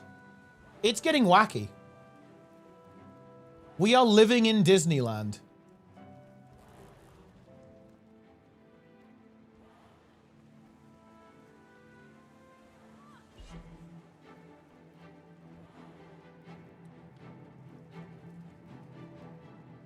Omega. Blade Swan. No, Blade Swan is not good, guys. Yeah, Darren's, we're living in Disneyland, bro. You know it.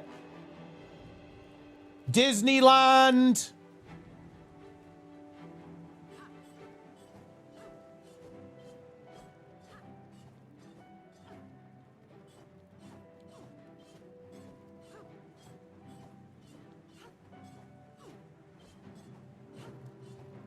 I actually went to Disney IRL. I can't tell the difference right now. I'm in vacation. Yeah, pretty much. Darren's, log into Guild Wars 1 and start leveling, dude. I know you went down again. Actually, I'll tell you what. Let's quickly do a review. I'm going to open up Darren's stream and go into clips. Let's do a quick review, guys. Quick review. Go clips. Planet's doing great. We've got guard party. This is your review here, guys. Twice, and I couldn't log back in. So here we go. We actually have Darren's engaging into 6. Is this? Wait, how many guards is this? It crashed me 6 sickened guards. Yeah, sickened guard, and then there's 2 sickened servants, elementalists, twice, of course. and I couldn't log back in. Here you go. And he's zooming. He's just talking on the well, stream. Look at his health. there's nothing I could have. Look at his HP here, guys. He goes in. He goes into the breath of fire. Boom.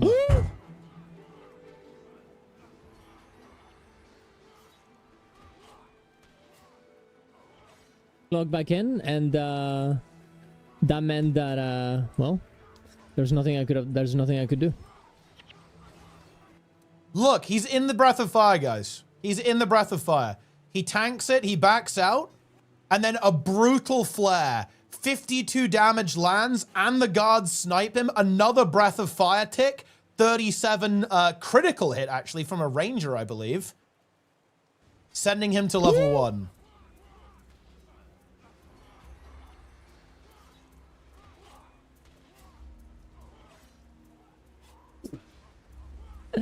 What the fuck happened?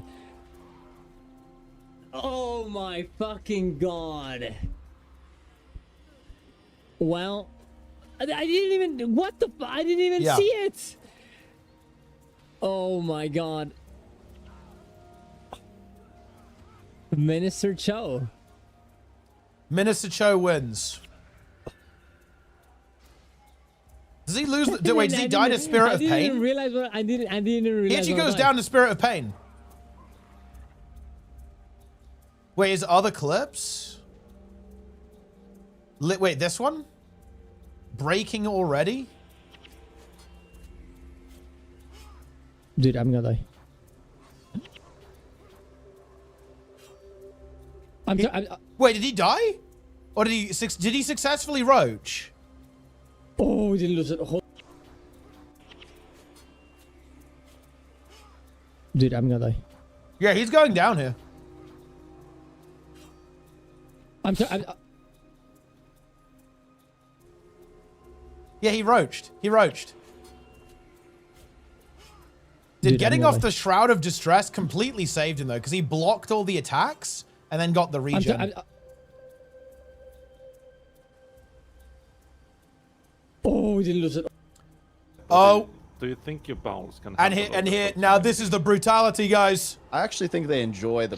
Jester. Dude, oh. Dude, my game crashed, my game crashed. I'm crashed. Oh, Oh, no. Jester went down. Please. He tries to log in. Jester died. It's because Jester died. Please. Darren's logs in. What happened? The fuck, Teapot? 07? Dude, I fucking game crashed. He's in. I and he crashed again. Oh, dude, he's dead. He's dead. He's actually dead.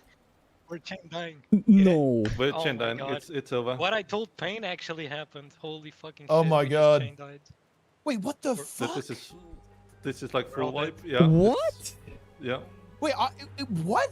Wait, what even happened? It ported me to Vlox's We're all Falls. dead. We're all dead. We're all dead. And Darren's logs in. Lives. And he is not HC. I don't have the hardcore thing I anymore. died. MSC died. Well, What? Wait, did Darren's actually... Okay, I mean, hold yeah, I on, died. look. Like, I mean. That's just brutal. That is absolutely brutal stuff, guys. Absolutely brutal stuff.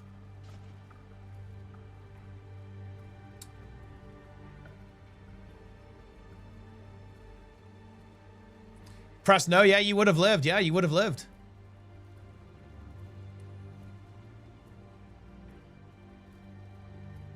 Jester knew the group would die, that's why he did that. Yeah, he honestly, Jester probably did do it intentionally. Like, he is based like that. Oh, let me look at the Ranger shit. Log me in. Log me in to Deaxon was right.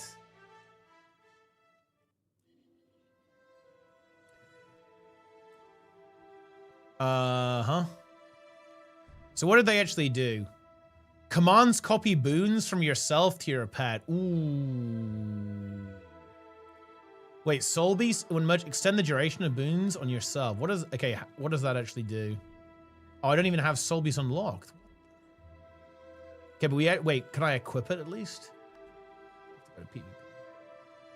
Okay, whatever, who cares?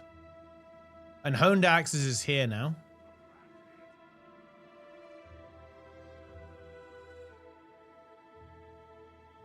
Wait, what? Beast abilities taunt nearby foes. Ursun and Porcine pets deal increased damage and have increased health. 100% more damage!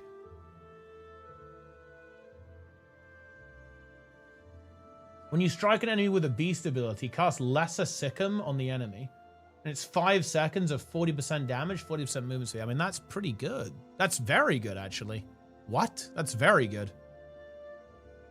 I did not die in HC. Nice gold badge. Oh, let's check your rating scaling. You probably are literally in gold. Let's see, where is he? Is he in gold? Where's scaling? Oh, shit. I know, impressive. Impressive. 1537. Realistically, he is in bronze, though. Meanwhile, I am 1615 rating. 100 rating above scaling. And that's honestly while playing a few games with scaling, which obviously tanks my rating.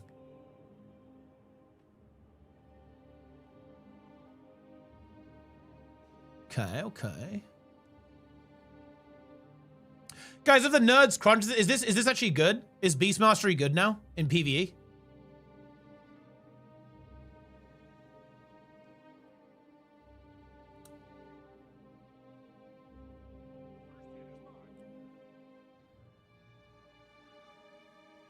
Seems like it could have some potential. If you have a very bursty build, which obviously Ranger does tend to go for, you can just unleash your Lesser Sikkim and do big burst damage.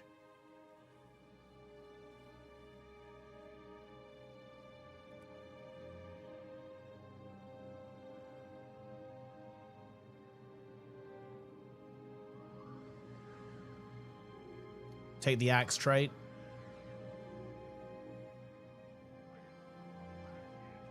After those 1v1s into my nerf Skrit. I mean, bro, dude, it's unwinnable matchup, bro.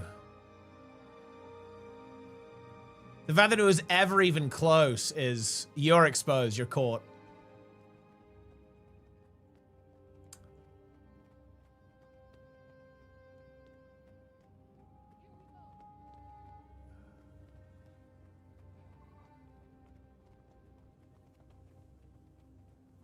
Scaling is over.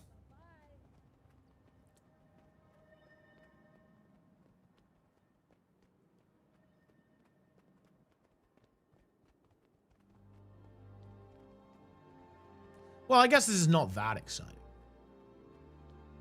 Yeah, I think this is hype though, actually. This is fucking hype that Beastly Warden makes your bear do 100% more damage. You can be a bear bow and your bear is gonna slap people. 50% health. It's a tank. It's a tank god. Your pet is just a crazy tank now. With this one, that's kind of cool. Or your pig. You send in your trusty pig. It's got 50% more health. Yeah, the balance patch is it is not nuclear, guys. This is not nuclear at all. It's the opposite of nuclear. If anything, it's a reverse nuke.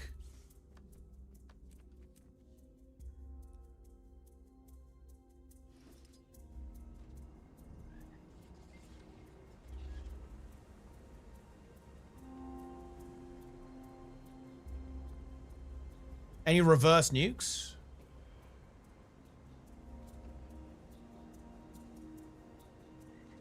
All right, I'm doing YouTube slop, guys. Then I think I actually might log off. Another short stream. I'm still cooking. Still doing a couple of things. Bit of planning. You guys know how it is.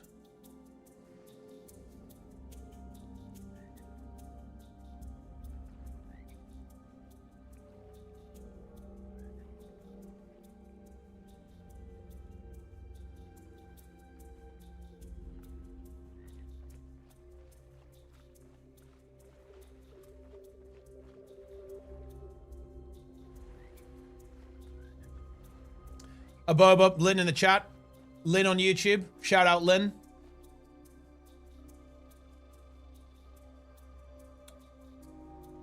Okay, I want some Castora music that we're doing YouTube slop. All right, you guys ready for slop? Who's got the wiki? I need the wiki version of this, guys. Give me the wiki version. Link me the wiki version. We're doing slop. Reddit review? Dude, Nike. Look. I'm kind of dropping the bomb on this. But a lot of the, you know, the Warrior mains were crying about this really hard. They said that nothing would change for Warrior. And, well, as expected, that may not have been the case. Time and again, working under pressure truly brings out the best in you, Commander.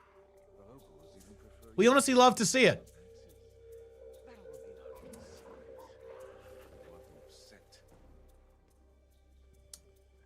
Very nice. Ah, here we go. I never said that. Yeah, but I mean, there were a lot of forum people were not happy, to be honest. Oh, whoa. Oh, wait. Oh, shit. Symbolic Avenger is a buff now. That's crazy. Look at that. Or at least the icon changed. Maybe it was. Dude, this looks different. Maybe. I think maybe it already was, but the icon's different now. It looks very different.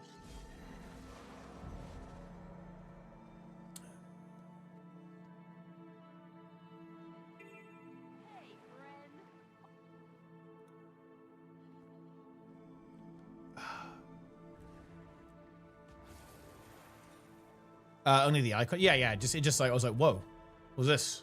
It just caught me off guard. It just looks different. Like, especially because it's a, you know, a minor trait now as well, not a major trait. It's like, whoa.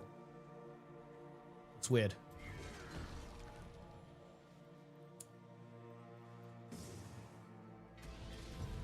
Man, this is interesting too. We need to, hold on. I think this only works in combat, doesn't it? Yeah. Because getting that extra symbol is big. Bit of, yeah, you just get big fury uptime from that as well.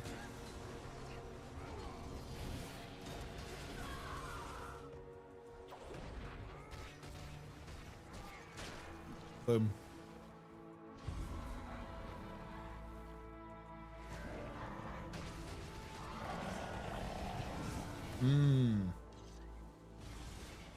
What?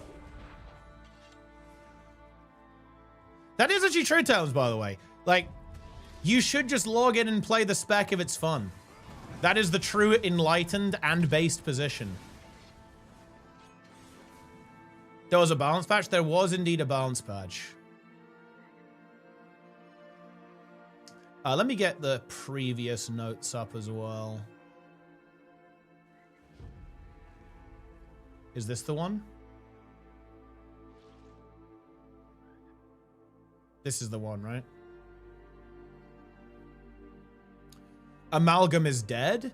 Yeah, they kind of went hard on it, didn't they? They went pretty damn hard on Amalgam.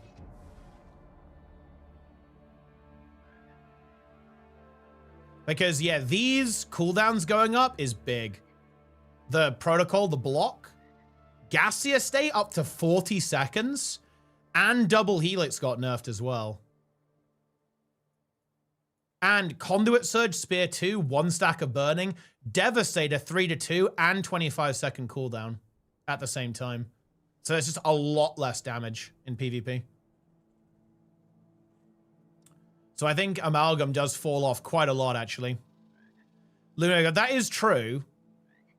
Because, of course, Luminary gets nerfed as well. I'm not sure if that exactly... I'm not sure it really does, though, because they don't really share the same role. Like, Amalgam is much more 1v1 focused. Luminary is much more teamfight focused. So I'm not sure if the Luminary nerfs helps it that much.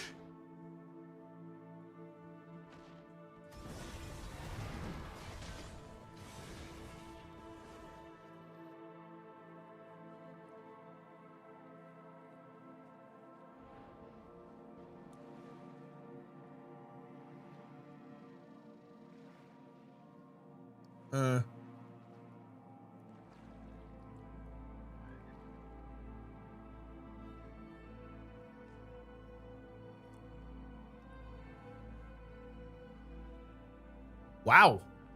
Oh yeah, I saw. Yeah, I remember this. Yeah, this was in the previous one. Yeah, they actually know. Dude, I might wait. Isn't support Troubadour just dog now in PvP?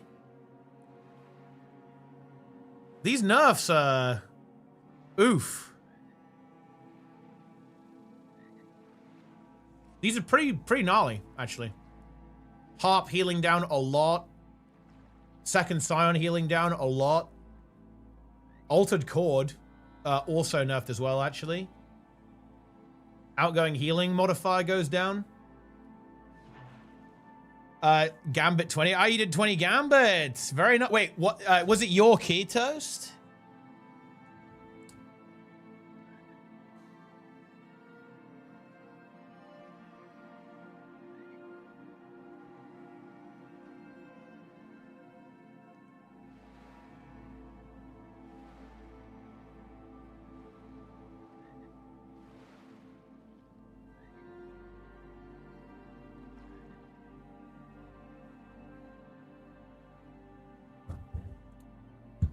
You deployed +2. Wait, you deployed +2?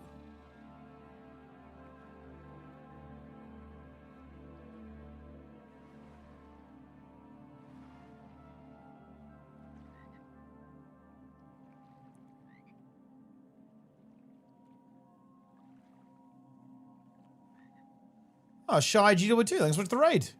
We appreciate that. Welcome, gamers. We're just about to read these patch notes for YouTube slop purposes. My favorite. Right. We might as well get on into it, I think.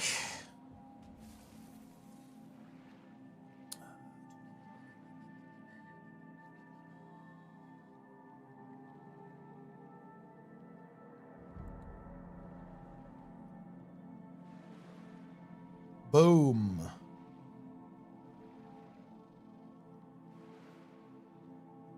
Gw2, thank you very much. I appreciate that. Very kind of you. Very gaming. We love that. Look in the bed. Yeah, this is just the wiki. The wiki's page for memes. Oh, whoops. Okay. I believe it is time. It is time. Wait, what is this? A UI option to hide the nameplates for the player's minions, pets, and similar summons. That's actually a nice option for PvE.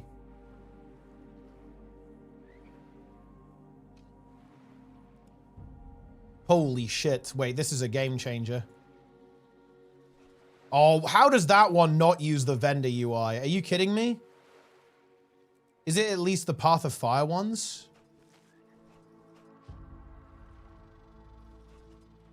Is it this one? Wait, how is that not the vendor UI? Are you kidding me? They didn't fix the most annoying ones. Oh, maybe you have to do the reward track again, though, actually, because it might be a new item now. And they just left the old ones.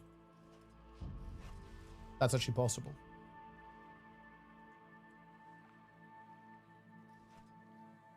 Okay.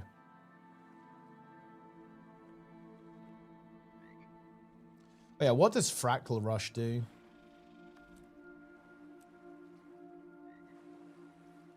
You can just do this again and get another +10 infusion. Bunch of relics. Fractal Rush.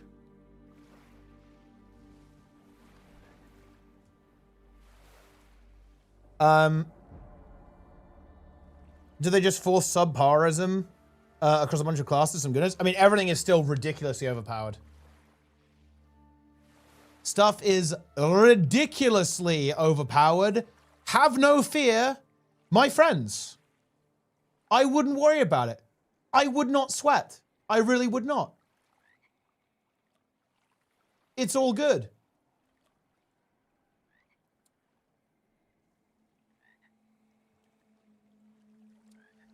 Come on then, guys.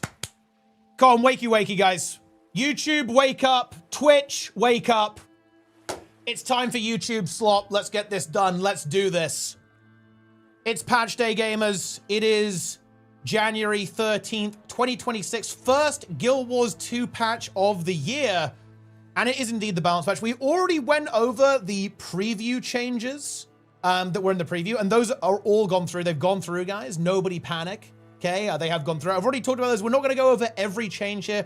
We're mostly going to talk about the new stuff and probably the implications for some of the changes that have ended up happening. But here is the quick theme. I was expecting the numbers to go down a little bit on quite a lot of builds, and to be fair, some of them have. However, I have very good news. If you guys love doing 50k DPS, then oh boy, don't worry about it. You're still going to have that done. In fact, some classes are actually getting better this time around. Very, very exciting. But we have got some more changes as well. Kind of focus on like nerfing engineering world vs. world, which I think is very well needed.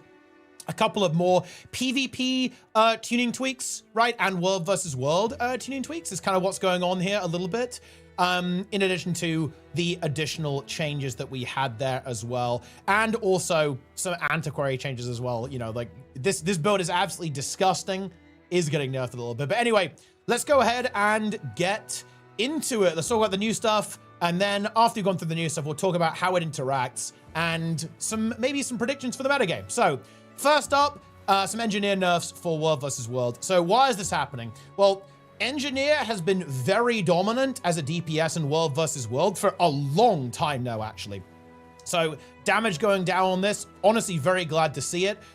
Because this is just, you know, it's good to shake things up a little bit. Glass cannon damage going down, less crit from high caliber, hematic focus, less crit goes down as well. And object in motion and applied force giving you less damage output for Scrapper and all engineer builds. Every single engineer spec was amazing as DPS. Hollow, Amalgam, Scrapper were all pumping. Insanely hard, maybe not mech so much, but yeah, it's good to turn that down a little bit. You would just get randomly one-shot by an engineer. Not that much fun, so hopefully it's kind of opened things up a little bit for other DPS options, because engineer was like really crowding it out and has been for quite a while. So honestly, we'd like to see that. And in terms of PvP, Amalgam is actually getting a nerf. And the nerf is actually fairly significant. Like, just the TLDR is, I actually think this kind of pushes Amalgam away from the metagame in PvP, because as we'll see later on, other things haven't been nerfed. And of course, there's been some pretty big buffs, in particular to Warrior, that I think kind of move Amalgam out of the meta, at least a new build, unless a new build has come up. So Spear 2, Burning Sack's halved. That's massive. Way less throughput when you're utilizing your Spear 2 to continually pressure the opponent. Devastator cooldown goes up to 25 seconds and 3-2 burning, just much less burst damage across the board. And the defensive potential is also getting nerfed significantly too. Defensive protocol, protect, 30-second cooldown up from 25. Cleanse protocol up to 30 from 25. Gaseous state up to 40-second cooldown from 30. And double helix increases the cooldown of evolve in world versus world and PvP. So significantly less damage, particularly burst, and significantly less sustain. And again, like I said, that wouldn't be problematic, right, on its own. But the thing is that if we scroll down here, there aren't really any DPS Troubadour nerfs here. And if we, Elementalist didn't even get any additional changes, there's no additional changes to Evoker, for example, right? Luminary did get a bit of a tap, and there are some significant nerfs that we'll get into in a moment. But this, I think, makes Amalgam a lot weaker in PvP, especially because its kind of role was a side noder, kind of like a 1v1 build that could also dabble in the team fight, apply a lot of condition pressure in the mix. But surprise, surprise, guys, okay? If you're a Warrior main, you might be excited, because it turns out that, from what I've been hearing in Twitch chat, some top PvP players have been here, and they've actually been telling me that Power Paragon with Greatsword Spear is kind of a monster right now in the 1v1, playing Strength and Defense and Paragon, potentially being the top 1v1 build, actually, given the fast hands change, not shackling you together with the discipline trait line, allowing you to take defense, getting that sustain, and having strength for massive damage with the spear and the greatsword. Of course, a nice little change to spear, to greatsword, getting that immobilized to help you line up your greatsword F1 is also really helping out there as well, and the kind of comboing that with the spear too. But you've still got that very strong defensive potential with the defense straight line.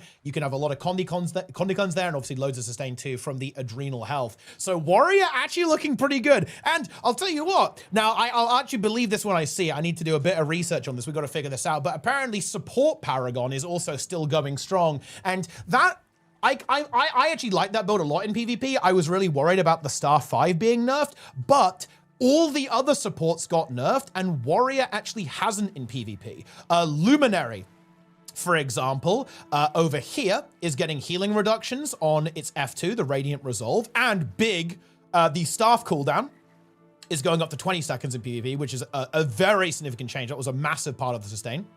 Less mobility as well with Gleaming Blade. So you have, it's going to be a bit easier to chase that down and get that, get the kiting potential reduced a little bit on Luminary. This was a very, very tanky build. And pretty significant nerfs did go through to Mesmer as well. If we scroll down, they actually nerfed the healing quite a bit actually on Troubadour. Hold on, where is it? Oh yeah, so yeah, Raconteur is going down, Harmonious Harp, Tail of the Second Scion as well, Altered Chord, all of those things actually significantly being reduced in PvP. So bear in mind, every support has taken some fairly significant nerfs, except support Paragon. So even though it potentially doesn't have, it has a little bit less sustainability with that block, the other supports are also having similar changes that take it in that direction at the same time. Bear in mind, Paragon was already good before the patch and hasn't really changed that much outside of losing that block in the PvP context on the support build there at least. So there's actually a lot of potential for support Paragon to also do extremely well in the metagame. It already had the monopoly on offensive potential. It gave crazy boons, loads of might, loads of protection, right? Loads of good stuff to empower your allies. And now it's going to have all of that good stuff, and the other supports are going to be nerfed. So honestly, look, Paragon, it might be its time to shine in PvP, guys. How exciting is that? We absolutely love to see that. But yeah, Luminary here as well also got some pretty significant nerfs in PvP. Because we actually see that a lot of cooldowns going up again. All of the healing reductions and sustain reductions also apply to the DPS build. Bear that in mind. Same with the damage output on Lucent Thrust. Effulgent stance, less barrier. Stalwart stance and Stun Break, really good Stun Break too with the damage reduction component. Cooldown goes up on that as well. So, and the biggest one here is the Dazzling Hammer. This is the second skill in Shroud, or the Shroud 2 basically, or Forge 2, was completely deleting people out of nowhere. The power coefficient is going down a lot, down to 0.3. Now, bear in mind, this skill has a lot of components. You have the Dazzling Hammer, but you also have the Explosion if you use it with an empowered F1, and you have the spin afterwards, right? Like you have the spin move afterwards. So I want to be very clear. Luminary is still very strong in PvP. It's just not disgusting. Like before this patch, guys, you were running like 2-3 Luminaries, yeah? In the PvP meta, because it was just so broken. It could heal, it could DPS, right? It was pretty mobile. It could like leap around all over the place. It gave AoE boons, right? It was doing it all. It was completely disgustingly overpowered build. And now the damage is coming down a lot on that. It looks like they want to make it more of a hybridy, supporty, brawlery thing. Willbender being the ultra high DPS burst build.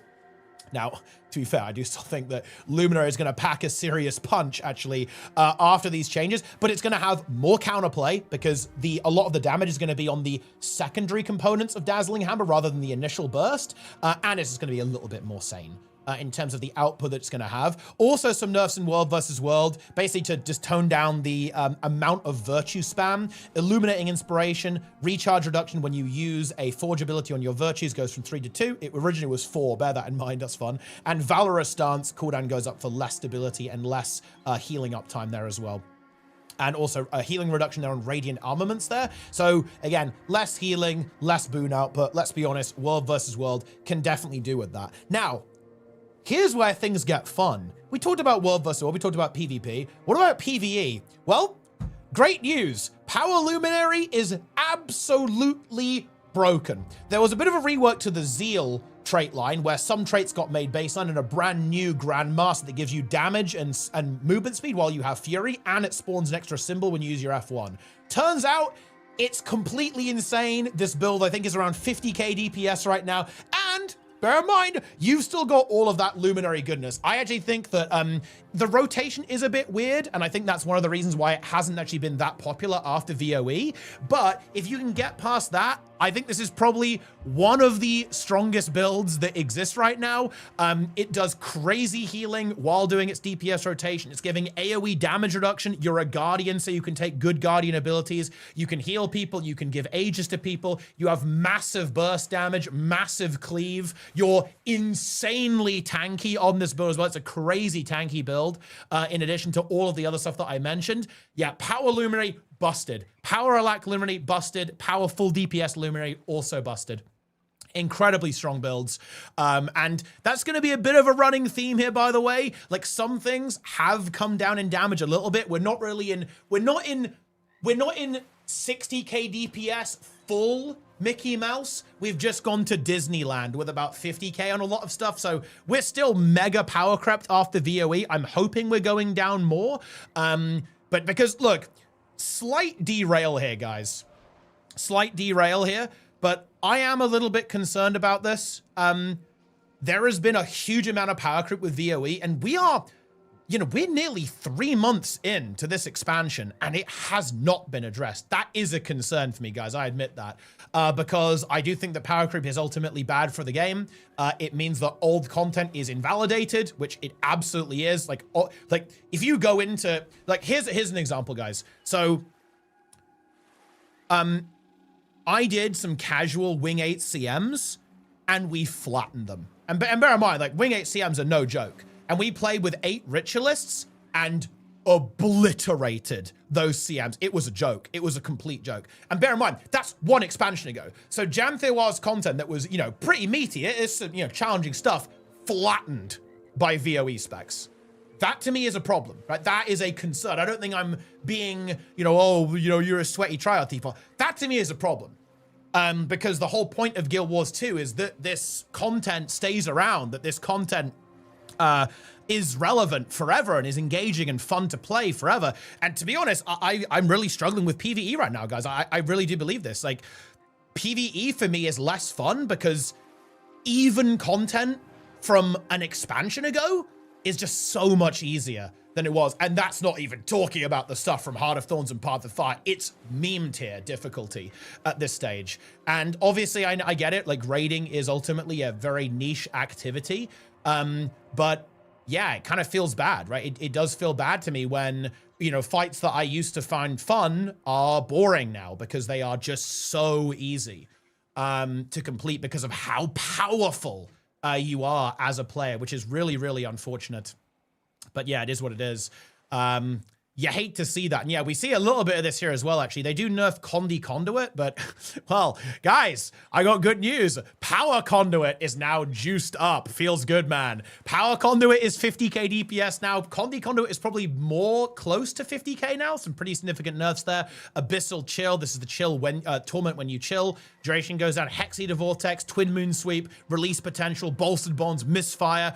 All gets nerfed quite significantly for the condition output, but this build is still going to be really strong. Don't get me wrong, just going to be nerfed significantly. So yeah, but turns out Power Conduit is absolutely sick. Bear in mind, you can play Power Quickness Conduit now if you like, actually, with the new Grandmaster trait that got added. It's not here in the notes. It's in the preview notes, right? If you want to see my opinion on that, you can go and watch the old video there as well. I don't know what to tell you. Yep. Next up is going to be Thief here. So a lot of these changes are actually targeted to nerf, in particular, the short bow spam, like a daze spam Thief. It is probably one of the most anti-fun, the most anti-skill, and obnoxious builds ever to have been added to the game. So good to see it nerfed.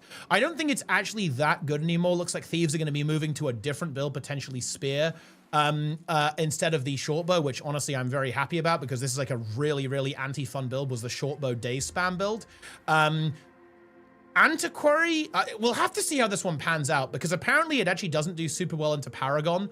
So this actually might push Antiquary a little bit out of the meta. Is it playable 1,000,000%? Like, to be clear, this is, I think it just might not be meta anymore because this build was previously meta. As a 1v1 or like a duelist build. I'm not sure if it will remain as competitive as it is now. It might go back, maybe a different type of build, actually. A different type of build, maybe with some kind of roaming in it, or maybe back to Daredevil potentially, or indeed Spectre could also come back if you need that thief in your team comp for that mobility, for that map pressure. But I do think that the 1v1 Antiquary build has been significantly nerfed here, because Chak Shield, initiative refund on using skills, 50% in PvP and World versus World. Hollow Dancer Decoy, 50% cooldown reduction on a utility skill. That's now 33%. Exalted Hammer, base healing is going down there as well.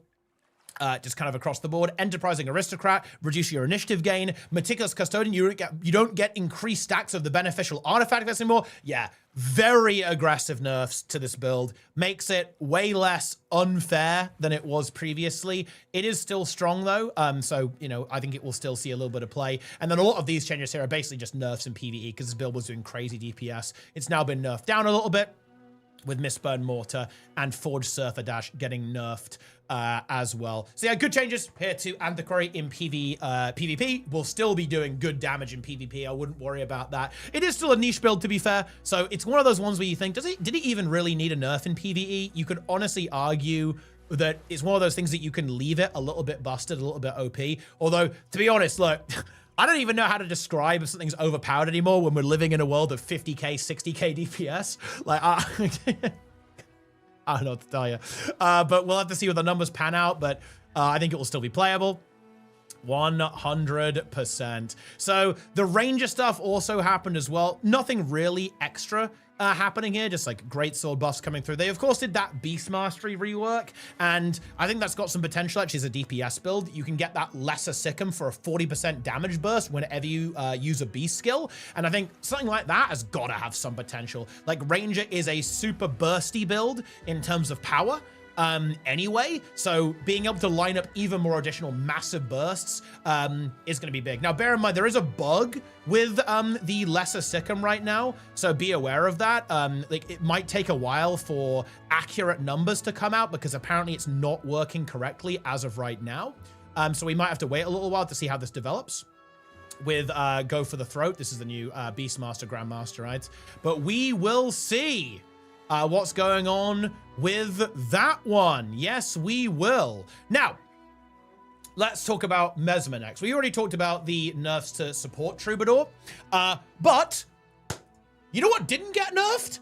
That's right, DPS Troubadour, which is turbo disgusting in PvP. It randomly one-shots you, it does insane damage constantly, and good news, you didn't get nerfed. If you pick that class to play, you're God mode. Similarly is actually Evoker. DPS Evoker in PvP didn't get nerfed. I actually think, personally, I think people were sleeping on it. I think it got nerfed once and people stopped playing it. I think they were too hasty. If you watch a good Evoker actually play DPS Evoker, it looks unstoppable. And now, again, especially with some of the other nerfs to Luminary, to Amalgam, again, these very strong DPS specs for Visions of Eternity in PvP, I think Evoker and Troubadour are going to be absolutely feasting on people. They are going to be devouring ranked. They're going to be devouring automated tours, all that kind of stuff. Crazy strong. Really surprised not to see actually Troubadour nerfs in particular. I'm really surprised not to see. But that didn't really, it just didn't happen. Now, let's talk about the Chrono stuff in PvE, shall we? So, of course, we know this, and if we scroll all the way down, you can see that Chronomancer, of course, did get nerfed, right? Like, a lot of the CC went down. A lot of the healing went down across the board on Chronomancer, and some traits got jiggled around. You can see here, Precog cooldown goes up 60 seconds. Well of Senility Days duration. Gravity Well CC is going down as well. Mental Collapse CC is going down. Sharpshooter, you only get 2 instead of 1 on Rifle. Signet of Humility goes down there as well. Now, here's the thing. The problem with Chronomancer in general, I think, is that the utility on Mesmer is just insane. Particularly when it comes to stab, actually. I think stability is a really big part of the support metagame in PvE right now, and Chronomancer is still going to be very dominant on that. It lost its stability on Distort, it got moved to Continuum Shift, but you still got Mantra of Concentration, you've still got improved Alacrity. Well of Precog is still a good skill, it's just less ridiculous. At a 20-second cooldown with Alacrity, it was beyond overpowered. 60 seconds is 40 seconds with improved alacrity. And bear in mind, that's pulsing Aegis, endurance regeneration, it stun breaks you, and it gives 3 stacks of stability AoE. Like, that is still a skill that most classes would take as their elite. Okay, right? So this is still a crazy good skill. Just not as completely overpowered as it was previously. So will it nudge the metagame in PvE? Honestly, it's more of an encounter design thing. Its healing is very mediocre compared to other options. If you think about healing, Troubadour is better, Firebrand is better at this point, Druid is way better at healing, but it really is that pure boon throughput, particularly on stability and the utility. You have Portal, you have Feedback, right? You have Rifle as well, which is amazing. Like the Rifle Portal, being able to like bring people back is really strong. So to be honest, I think Mesmer is still gonna be kind of in that S tier position from a PvE perspective. There's another thing, guys, that's important to discuss here. There's always going to be some inertia with the PvE meta because every strat that people do for hard content is based around Mesmer. Yeah, that the Mesmer, you guys aren't beating the allegations. But think about Ceres CM, Aura CM. People use Rifle Portal to rescue people from sulfuric geysers on Aura.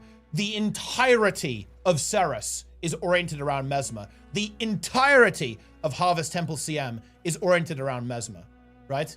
So the problem is that not only does Chrono still have incredible utility with a trade-off of significantly more mediocre healing and weakened CC, the utility and the strategic application of Mesmer is still basically second to none. And bear in mind, there aren't really a lot of healing checks in Guild Wars 2. So utility is king. So nerfing healing doesn't really change that much a lot of the time. We'll have to see how it actually turns out. Like, you know, but realistically, strats need to be developed that utilize other classes' utility, or you need to shift it onto a DPS Mesmer, but you're not getting away from Mesmer, right? Like, Portal's pretty good, as it turns out. So I think we're not entirely out of the woods here, but I do think that bringing the CC and healing down does actually help to try to push things in the right direction. But I do still think that improved alacrity is problematic. I was kind of surprised to see that not get nerfed, actually, or even potentially removed, because I think improved alacrity is a really big issue when you combine it with the rest of the Chronomancer kit. I do think that the Mantra of Concentration might need a little bit of a look as well, or just stability improvements on other classes. Like, I don't really mind having really strong stability tools on multiple classes, that's fine. But Mesmer's, look, you've got Stab on Druid and Chrono's just better. You've got Stab on Tempest and Chrono's just better, right? Way better as well. And it's like, well, you either have to give them some of the good stuff, or you're gonna have to remove even more of it here, right? Like, the problem is that Chrono just doesn't really have that much of a weakness, to be honest. It's just so well-rounded and so flexible that it's very hard to replace in your comp, particularly because it can do a lack in quickness as well. That allows it to effortlessly synergize with any power boon DPS as well. Oh, you want to play a Luminary alacrity DPS? Great, play quickness on your heal Chrono. Oh, you want to play a quickness Herald? Great, play alacrity, right? Like, it's very, very flexible, so it's just indispensable in the PvE meta. So I actually don't think I really see a lot of changes really coming through here. But yeah, that's kind of a lot of the changes. Did we actually miss anything? Not really. In other news, Weaver Spear is actually pretty cool. Okay, praise be to the Weaver Spear changes. Now Spear actually works on Weaver. Previously it didn't, because a lot of the traits on Weaver, you need to hit someone with a dual skill to get a bonus. You couldn't do that on Spear before, because the dual skills were all like, you know, defensive procs, right? They didn't do any damage. Now they actually have some really fun skills. These are quite cool. I think in these will definitely have some potential, I think, for a DPS build in World versus World. I struggle to see it in PvP, to be honest, just because Evoker, I think, will just be better, and Weaver in general is just, I don't think, look, VOE specs are kind of on a level of their own, to be honest. So it's hard for me to imagine Spear Weaver doing well. I think it's going to be too vulnerable. It's just not going to have the ability to survive and deal its damage in the current metagame, but who knows? Maybe I'm completely off base on that one too. But yeah, that is pretty much the summary of the changes. Let's kind of go through what's happening here. I think Amalgam is losing big in PvP, unfortunately. Warrior is winning big in PvP from the duelist perspective. Support perspective, we'll have to see, but I actually think it does have some potential to be extremely competitive, especially if there's some way to make up for the loss of defensive potential on staff in some other way. So we'll have to see what people cook up. Definitely be watching out for what Goku's playing on support warrior there as well. But yeah, DPS 1v1 duelist Paragon is looking amazing right now.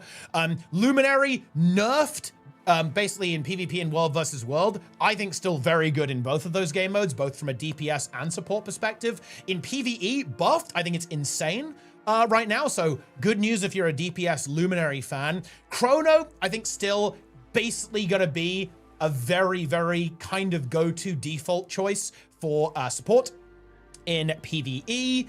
Troubadour, I think has actually been hit quite hard in PvP, actually. There's some pretty aggressive nerfs to the healing potential of Troubadour, and I think it's the weakest of the supports in PvP right now, like the meta supports, right? It's, you know, it's definitely playable, but I think I'd definitely want a Paragon or a Luminary over the Troubadour at this stage from the PvP perspective. Good news though, DPS Troubadour is absolutely insane, so good news there.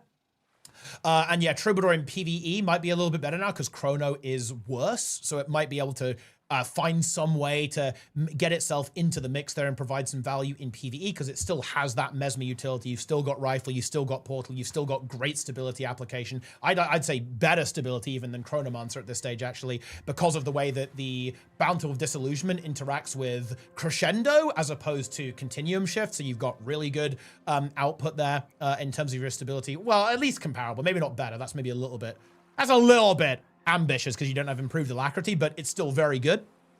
Needless to say, and you can take the stability shout as well. So you've got that going for you. So, you know, you can kind of make it happen with that one too. Ranger, fun fact, guys, Gale Shot is actually really good in PvP. It was one of those builds that was kind of getting cooked up a little bit. There weren't a lot of people playing Ranger in general. There aren't that many Ranger mains in the game anymore. And yeah, Gale Shot is actually great in PvP, amazing in ranked, and actually very strong in competitive play as well. Bear in mind, it didn't really get nerfed in PvP and other things did, so expect Gale Shot to remain incredibly strong. Obviously, did get nerfed in PvE, and this is confusing. Gale Shot got nerfed quite a bit in PvE, I think, and maybe the Beast Mastery changes can kind of save it a little bit. We'll have to see how that kind of works out. But Gale Shot got nerfed in PvE, and meanwhile, other things are still doing 50k DPS. I don't know. It is what it is. Revenant, Power Conduit, insanely strong in PvE. Conduit does get nerfed, but it's still going to be very strong, probably hovering around the 50k DPS mark. I can't tell just from the numbers, but that's what I will be guessing. Antiquary, probably a build shift in PvP away from Shortbow as the meta choice. Shortbow still works, but it's a lot less obnoxious in general. This build was complete cancer. I love to see it. Nerf it more, ArenaNet, delete it from the game. Feels good, man, as well. And of course, still going to be solid in PvE despite getting nerfed. Yeah, we talked about Warrior a little bit, but yeah, I think really exciting time for Warrior mains, actually. That fast hands, the 5-second weapon swap being baseline, I think is really opening up a lot of options. Like I said, Strength, Defense, Paragon looking really good right now. Support Paragon still looking strong as well, and I imagine there'll be other builds being cooked. I think Berserker might need a little bit more help. I'm not super confident in Berserker as of right now. Maybe some kind of Condi build with Relic of Akeem can rear its ugly head and get some work done, but I think it's going to struggle with its adrenaline economy a little bit, but we'll see if any of the chefs in Warrior HQ can cook something interesting out of that one. And in PvE, I think Paragon needs a bit more CC as the support. Look, this is going to be a little bit of a hot take. Paragon is weird in PvE because it's a healer. It has insane boon uptime. It has great healing, great boon output, but it really lacks in the utility. It needs a reflect. It needs something it can do, right? And that's where it doesn't really have. Its CC is also fairly mediocre as well, which I think really doesn't help it, because in general, having really strong CC on a healer is very important. But at the end of the day, I think it just needs another pass. It needs probably needs a bit more work, but still a very strong build, by the way. I feel like I'm underselling it. Like, support Paragon in PvE is actually very good. I would recommend trying it. If you like that sort of thing, then you should go for it, or don't. It's up to you. Elementalist, I guess, is the last class we talk about. Big win by not getting nerfed in PvE. I think PvP. I think that build is incredibly good. In PvP right now, same in World vs. World, like some artillery evoker builds are kind of cranking right now, absolutely going berserk. And I think that arcane trait, new arcane trait, is actually really going to help out with that, by the way. Let me see if I can scroll up and see the arcane trait. Yeah, so this one here, Bountiful Power. This trait has been reworked. Gain charges when switching attunements. At 5 charges, you get quickness and increased strike damage for a duration. So yeah, for any kind of artillery build in World vs. World, really nice pickup. You're going to be absolutely slamming with that and dealing massive damage, casting your spells really, really quickly and doing big, big DPS if you want to be, a big DPS pumper elementalist. And yeah, in PvP, still doing really well by not getting nerfed. PvE, I think, Evoker is not necessarily bad in PvE. I think people just don't like the rotation, because of course they did nerf some stuff about it, and that of course changed it rotationally, especially the specialized elements builds. So I think people really don't like that. Unlucky guys. You don't worry, I'm sure they'll fix it, right? And I guess for a bit of a wrap up here, I do want to be I do want to complain a little bit, guys, okay? We are actually going to do a little bit of complaining. Are you guys ready for just a hair, just a smidgen of complaining? I do find it a little concerning that numbers are not being addressed as quickly as I like. Make no mistake, and this to me is concerning, especially in PvP, but in all game modes as well. VOE specs are still going to be extremely dominant in every game mode. And that is actually a little bit bothersome to me, guys. I will admit that, because this is supposed to be a horizontal game. This is not supposed to be, if you want to be meta, you need to play the latest and greatest that comes with the expansion. And look, I hate to be that guy, but I am going to be that guy. I am a little bit concerned with Visions of Eternity in terms of fixing issues that have been released with the expansion, both in terms of balance and in terms of world polish. We still have issues with the metas being unrewarding. There are still bugs in the open world and so on. This is a concern for me, because Visions of Eternity really came out swinging. Amazing expansion, much better than Soto and Janthir Wilds combined. Elite specs, really fun to play. And that's fine. It's fine to be broken. I don't mind it. I get it. Like, have stuff be broken for the first month. I got no issue with that, guys. That's how it goes. We all know it. That's not a problem to me. But it is concerning when we're nearly 3 months in and all of the new stuff is just flat busted still, especially in PvP, because I'll tell you what, guys, I've been playing a bit of PvP recently, and you know what's interesting? A lot of people don't have the expansions, and I've been playing Ritualist, Luminary, Evoker, and dude, when people without VOE try to fight me, it's comical almost, right? They are so much weaker. It's it's a bit depressing, to be honest, right? As their feeble abilities try and fight back against my juiced up Visions of Eternity build. Yeah, I want to see this addressed. And to be clear, I don't think ArenaNet's doing it on purpose. I just think they're just under-resourced when it comes to balance. I don't think that. I don't think ArenaNet is this company. I know that people are jumping to the conclusion of, oh, well, they're doing it to make you buy less expansion. I really do not believe that.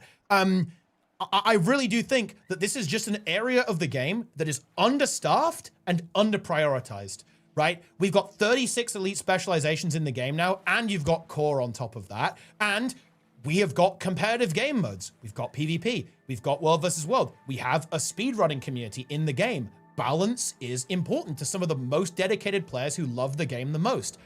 This needs to be addressed better. This needs to be controlled better in the game. It absolutely does. And this, I don't even necessarily like hate a lot of these changes. Like the trait reworks are actually really fun. I think they're cool design on a lot of these, but these numbers are out of whack, to be honest, and they still are. That is bothersome. I don't want to be doing 50k DPS and trivializing old content in the game. I don't want to be just deleting people because they don't have the expansion, as opposed to me outplaying them in a competitive game mode. Like that is not ideal for me. So yeah, I don't know. I could ramble on about that a little bit more, but I really hope that ArenaNet realize this is a big priority and they should prioritize this more. And in my opinion, they probably need more developers working on the skills team to develop balance. Now, to me, this is a very extreme example, but look, it's the obvious one, right? For example, in World of Warcraft, they often have a developer who works on one spec, right? And there's a lot of specs in that game, right? Like, you know, you've got 3 specializations, sometimes even 4 actually, in the case of Druid for a class. And yeah, they have developers dedicated to working on this, right? And trust me, even they don't get it right quite a lot of the time, right? And they got a lot of people working on this. So I think that we do need more people, more developers whose responsibility is to make sure that stuff is well balanced in the game, because it is important, in my opinion, for the enjoyment of players that stuff has parity. You want to have that build variety. You want to have theorycraft. You want to have loads of different options and variety with what builds that you can play and be really, really effective with, especially obviously in competitive modes. At the end of the day, right, you know, if you play like a kind of crappy DPS and PvE, like the content's not hard enough for it to matter, right? I get it. But in PvP and World vs. World, that's obviously very much the case. Very much not the case. You need to have good balance there in order to have parity between different classes, between different builds in the game. So yeah, that's basically my extended outro. I think I've got the point across. If you haven't got the point by me saying that, then I don't know what to tell you. Maybe I just can't speak, or maybe you can't listen. I don't know. But yeah, that's basically the situation. That's the balance patch. Pretty exciting stuff. I guess. Oh, yeah, you can do Fractal Rush again, guys. That's pretty hype, actually. You can go get your legendary gloves and farm your Fractaline Dust. Very exciting. Get prepared mentally for the Raid Quick Play coming up with the first update, which is going to be February 3rd, about 20 days from now. So stay tuned for that one. But yeah, there you go. That is the balance patch, guys. Thanks for watching. Hope you guys enjoy it. What do you think of the patch? Do you guys like power creep? Do you hate power creep? You guys let me know. Leave your comments. You got, once again, if you're watching live on Twitch right now, I baited you into watching a YouTube video. You fools, you clowns, okay? But honestly, nothing more appropriate than clowning and fooling around, seeing as we now live in Guild Wars 2 Disneyland balance. We love to see that. But anyway, that's good enough for me, guys. I'll see you in the next one. A lot more content to come, actually. I'm taking a little bit of time off over the next couple of weeks, but trust me, I have a plan. The content is being cooked, and we're going to have some serious, fat content here on YouTube and indeed on Twitch. So follow, get ready for all that stuff. Subscribe, leave your comments, like the video, watch my stream on Twitch, subscribe on YouTube, and of course, I'll see you guys next time. Take it easy, gamers, and I'll see you in the mists. All right, that's it. YouTube slop complete. Ah, yes.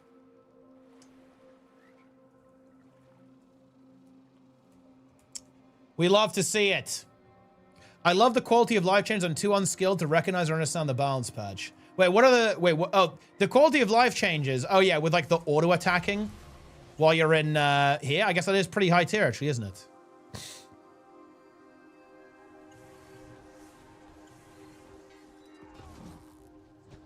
Notice that we have a bug swarm here, guys, by the way. Take a look at that, guys.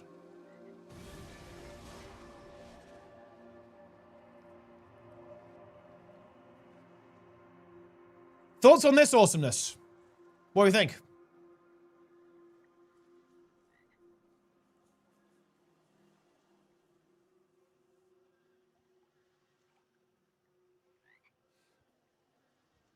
Bugs. By the way, guys, if you actually subscribe to Bugs yearly,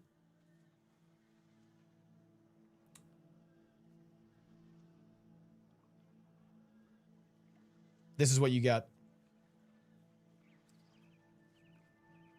Also, actually, I'll tell you what. I fucking told you it's not good, Skelling.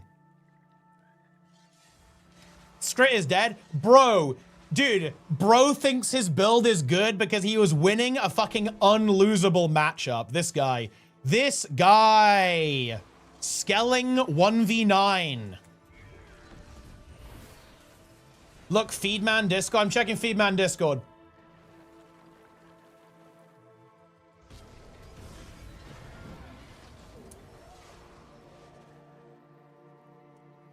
You did everything wrong, I lose? Dude, Skelling knows how I feel now.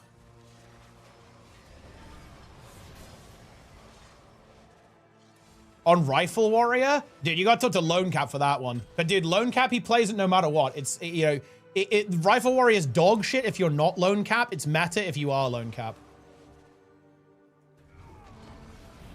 Simple as that.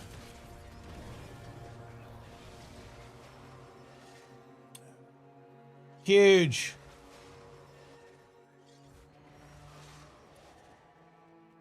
But yeah. Paragon 1v1 is now overpowered, guys. Wait, should I go over the quality of life slop real quick as well? Maybe we actually do. We can edit that in, guys. All right, come on, guys. You're getting another okay, another quick micro serving of slop. Some cool quality of life changes also made it into the game. A UI option got added, so you can hide nameplates of minions, pets, and similar summons. Actually really nice for World versus World, to be honest, and PvE, just declutter things. And reward boxes in World versus World now use the vendor UI, allowing several of these boxes to be opened at once. That's going to be the ones where you got to click, select, click, select, click, select. Big change. And Roy did this change as well, because Roy is in charge of rewards. Therefore, Roy, once again, saves Guild Wars 2 completely solo. We love to see that. Fantastic stuff. That's it. Micro slop out. Nice.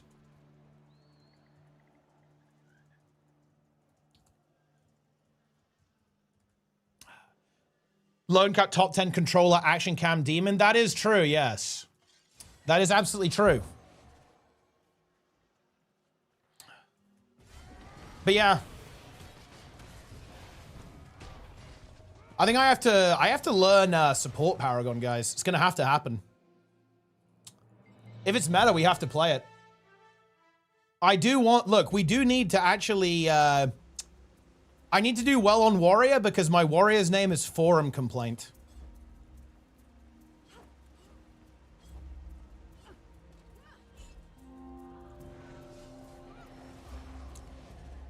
Although, I don't know. I'm not convinced, guys. I need to watch an AT. I'm gonna spy on people in an AT or something.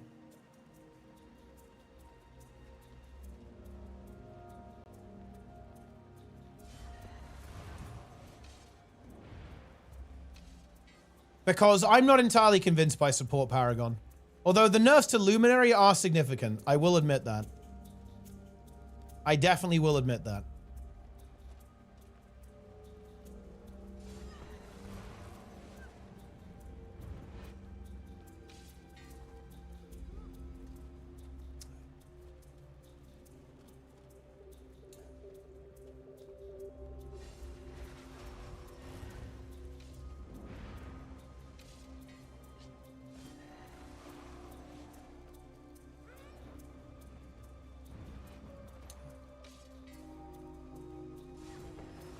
All I want is Rifle Mech to be meta again. Dear ArenaNet, I want you to know I'm mostly handling my depression. These patch notes made anything I'm doing pointless. I want to lie in bed all day and do nothing. These changes are depressing. Maybe you need happy. Wait, what? Dude. Yeah, like, nobody even really got nuked, right? I felt the only profession that maybe got a little bit fucked was Amalgam in PvP. Because it did actually get quite a bit of its damage and sustain nerfed. But everything else, like, you're fine. Like, you're chilling. Yeah, I mean, if Goku plays the AT, we'll see if it's good. Because you have boons. You are a booner. Booner!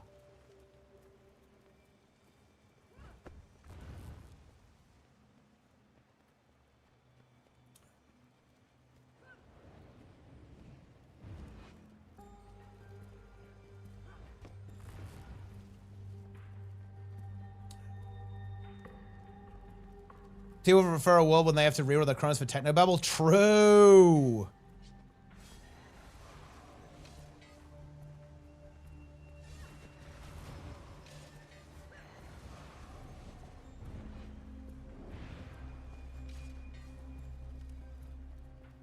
Gaze upon them.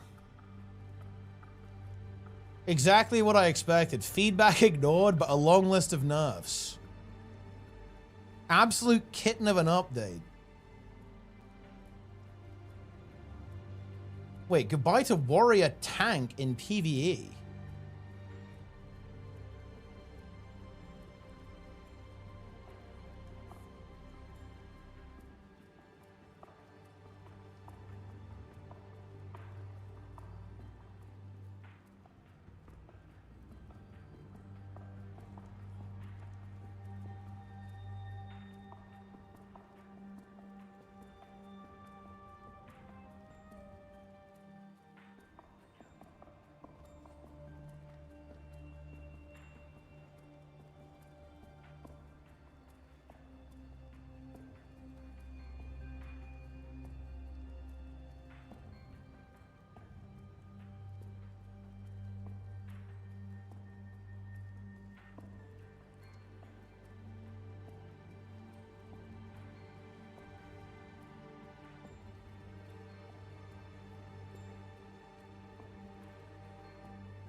Okay.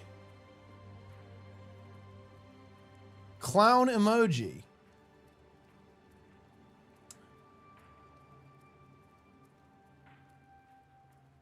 Yeah, the Peepo clown is big, actually. I like the Peepo clown.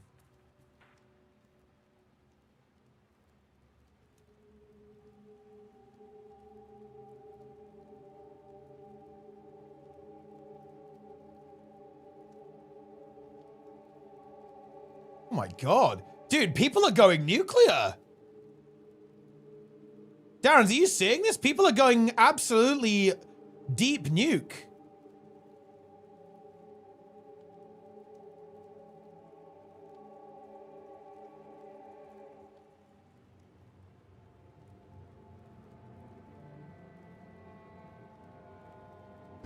I did not think the United States would be defeated so easily. I do not understand why the United States has allowed this to happen. This cannot be allowed to stand. China will make things right. GLA's treacherous use of our resources against the Americans has caused great embarrassment to China. They must pay for their insolence. They believe they have won the day, but they celebrate too soon.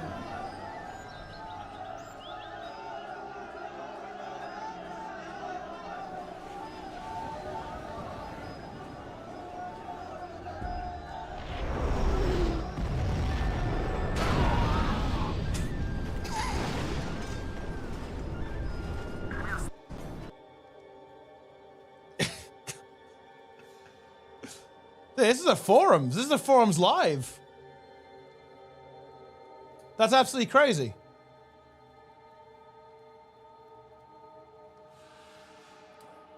Will of Prequel those of it? Yes, it. Oh, this guy is a chrono defender. Yes, it did. It did deserve it. It did though. Oh, this guy's based. Oh, he's based. calling Luminary a not good elite spec is lying to everyone, yourself included. Holy shit. Oh my king. My king. He's here, dude. 25 posts with the Jade bot. This is Ben P's ult. He's back. He made the Jade bot. Oh my god.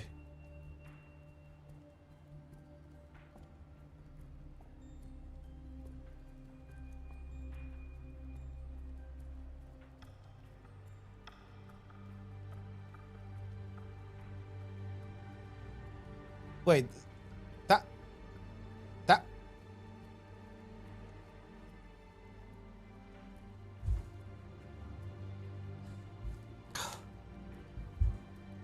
That is not how that works.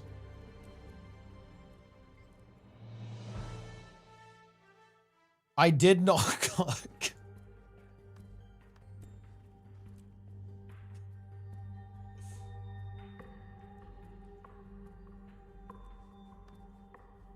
That is not how that works.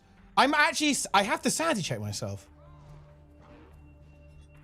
Yeah, it's like 200 vitality. Because it crunches that number. It doesn't include like food and stuff, but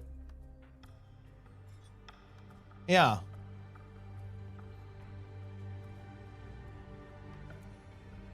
Again, like 2k health. Look at that vitality. We're just juiced.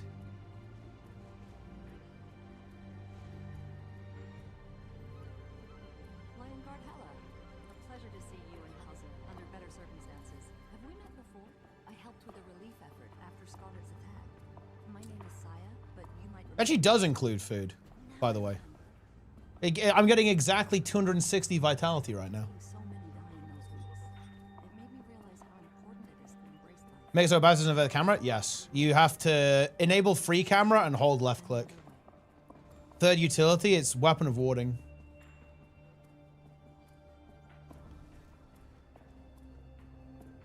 First time I've been following a patch since I started playing. I'm genuinely surprised every single change in the preview shipped. I'd like to believe you at least considered not doing some of the changes because of the player's feedback. There is no communication. I can't delude myself into believing that. Holy shit! Worst balance patch ever.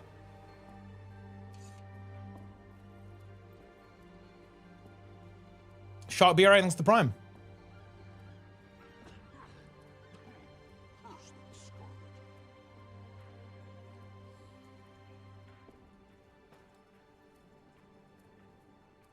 Dude, what the fuck is going on? Wait, what? Look, this is way too far. Dude, people are completely out of control here. Look, don't get me wrong. I want more. I have my concerns, but I mean, holy shit. This is crazy.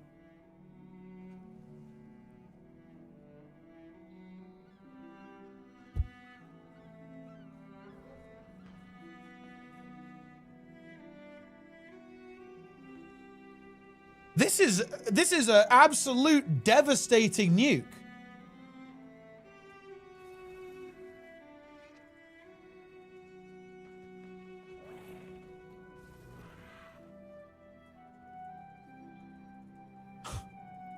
I'm DMing Darren's.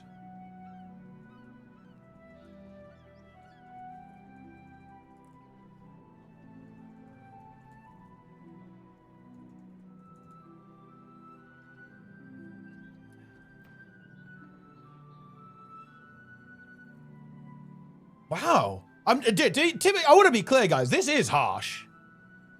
This is harsh, actually. I do believe that. Wait. Quaint, holistic changes. Dude, the spite changes are sick. You get extra damage when you fear people with dread, and you get infinite life force. Bro!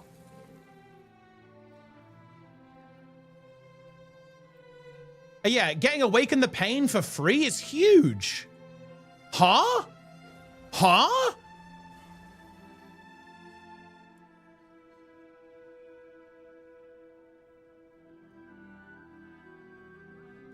A lot of the design changes are not bad.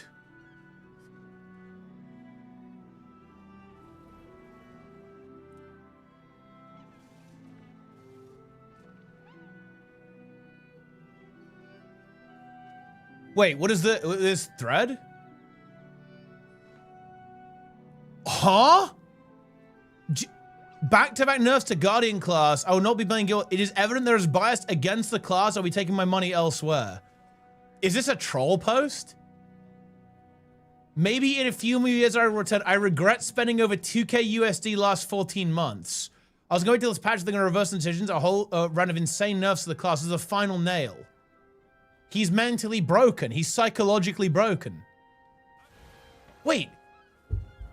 But it's still good in PvP. It's amazing in PvE now. And it's, realistically, guys, I agree with you. It's still good in World versus World. Huh?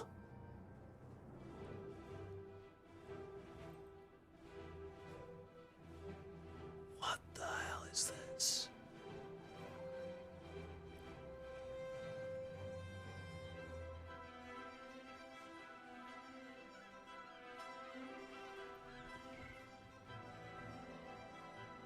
What the is going on?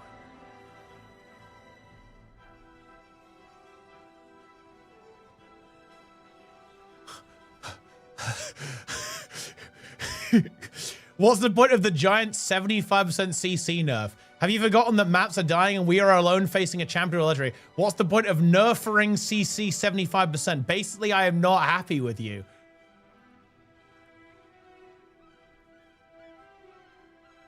Wait, huh?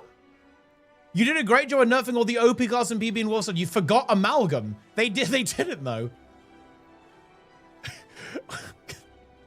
They literally didn't. Oh no.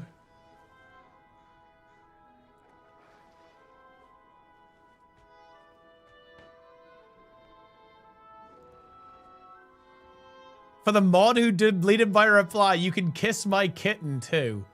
Bro. What is happening? This is a monumental crash out.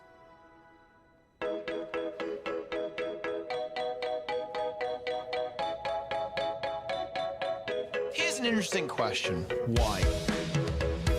Why are the forums so insane? If you go on the forums, you will see people who are actually insane.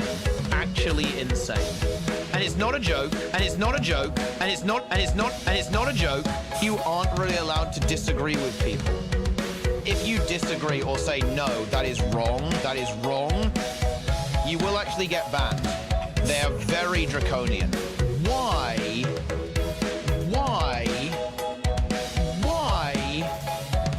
are the forums so insane? Why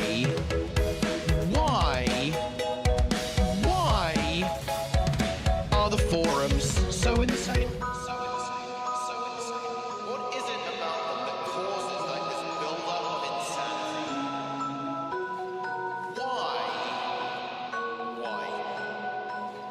Why are the forums so insane?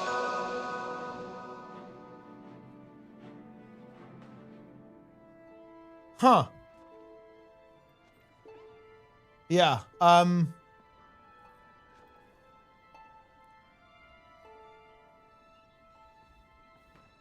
huh. Wow.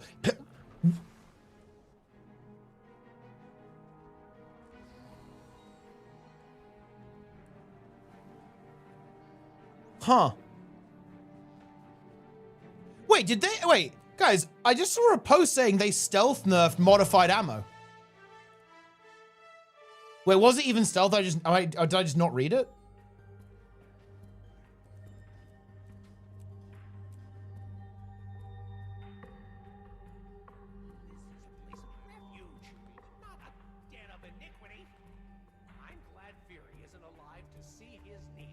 Oh, because yeah, because it's now it's a Grandmaster miner now. Okay.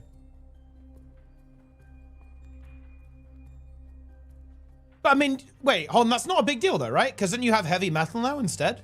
It's not a big deal, no? Dude, you know what I'm disappointed in? Why is this thing's icon not an anvil? It should be an anvil icon, heavy metal. Or it could be a guitar or something.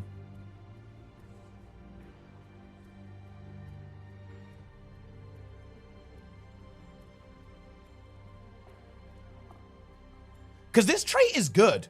This is a good trait. This is just 5% damage below 75, then 10%, then 25. This is really good traits, right? Yeah. I don't think people realize that you crit cap turbo for free on NG anyway. Because Fury is 40%. And that just means you get infinite crit cap. And you have high caliber, right? So you basically have 40% extra crit just from firearms. Because you get 15 from this one and 15 from this one. So that's 30%, sorry. I'm 30%. And you get Fury.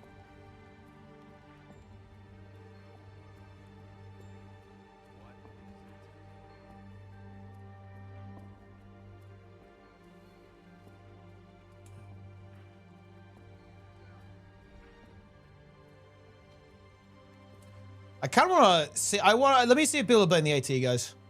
I want to see if support Paragon is good.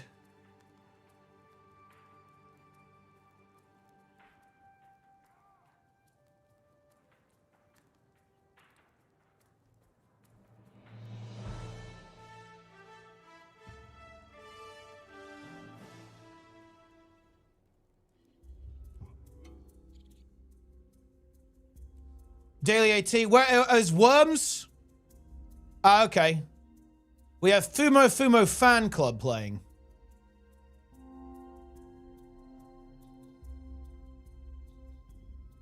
Fuck is this? This is the Scepter build actually. Yeah, Wizard Amulet Scepter. They played this against us actually. I think this is going to be more popular now because of the antiquary changes. Oh, dude, you only get 3% damage reduction. But, I mean, it's better than nothing, I guess. They're not playing... There's no support. It's over. Sanctuary on Luminary is pretty interesting, actually. Over the stability. Interesting choice. Good for getting a res, actually. You just slap that down and revive people. Let's see, is there any other fat teams?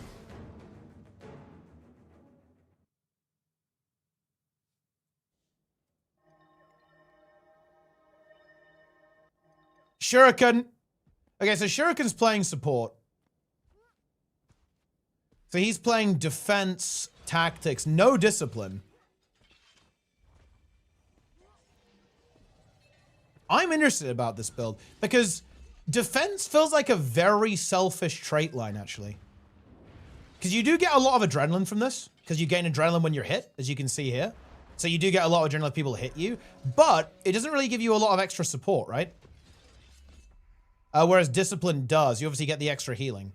So I'm actually, let's see how okay, the problem is that they're going to be, we'll have to watch the entire AT, really, because the opponents are not going to be strong for a while. But, I mean, this will be very tanky. This will be a very tanky build. That's for sure.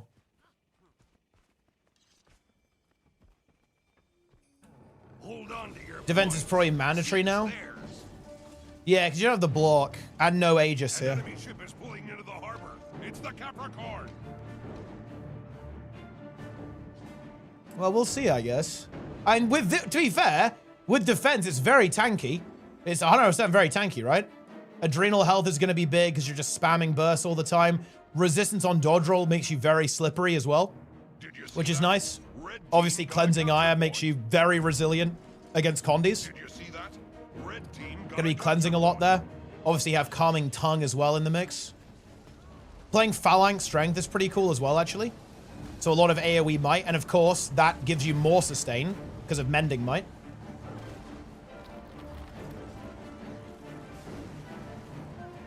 Big team fight going on here. I mean, the health bars aren't moving on the red team. This is a bit of a mismatch, though. I mean, like, realistically, red team's a lot stronger, so we'll have to wait to see how this build performs realistically. It doesn't really matter what the red team does here. They win by default. Zia said set to dagger is trash. Well, I mean, we'll see. Stream dying, it's the stream. Twitch is fucked today.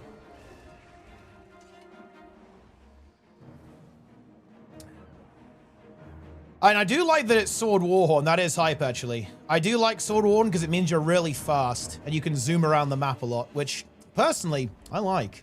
And the Immobilize is good for setting up your team's combos, right? You can just, like, get someone with a big flurry, immobilize them, and then boom. Your DPS just go all over them.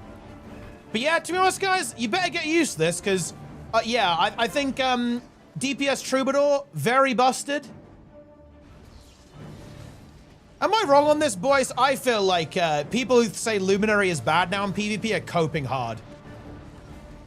This is cope, no? It's still good. How is it not good? I don't like the Valkyrie build, though, guys. I'm not gonna lie. I feel like you're ZDPS compared to Zerk.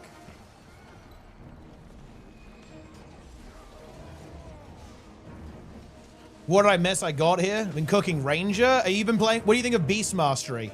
Are you going to be sickeming people?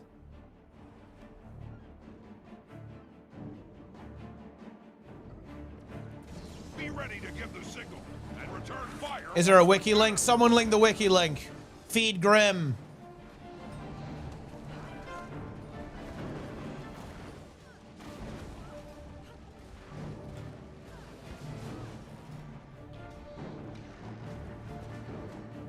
Beastmaster felt pretty mid. Unlucky. Grab the capture point.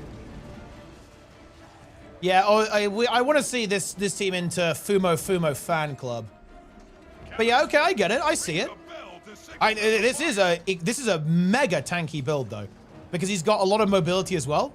Valiant Leap, Line Breaker, and Savage Leap. So I think very hard to actually catch this build. And a huge amount of sustain too.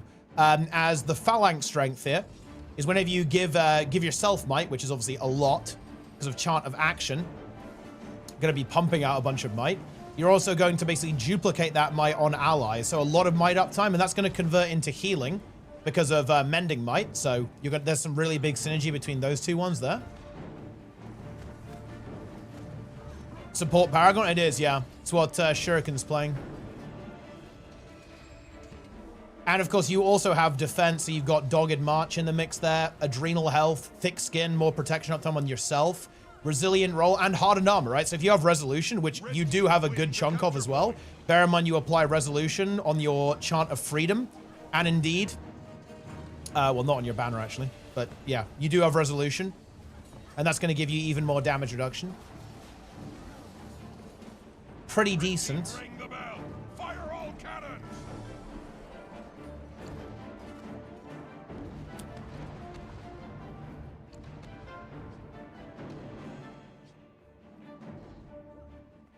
Yeah, this is actually a very good trait as well. Whenever you cleanse, you heal people, which is quite a bit, obviously, on a support build. And you get a free extra cleanse on your We Shall Return as well. All right, okay, I'm seeing it. I am seeing it, guys. I am seeing it. Ah, the Sigil of Battle as well, which is not only resustain, but it also buffs the boys.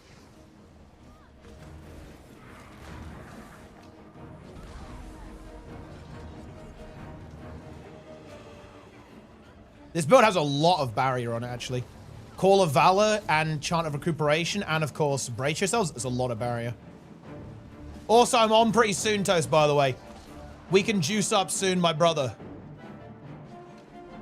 Cabal operations begin.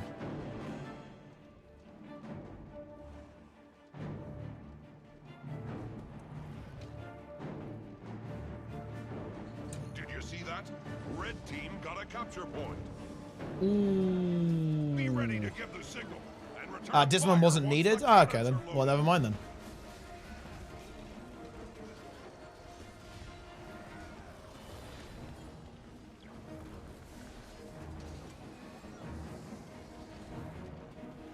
Just like that, blue team takes a capture point.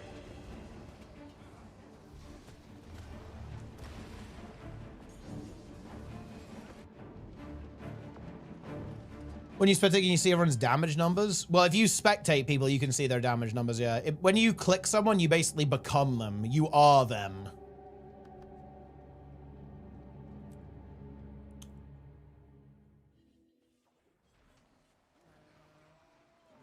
Guys, it's over. Paragon is busted.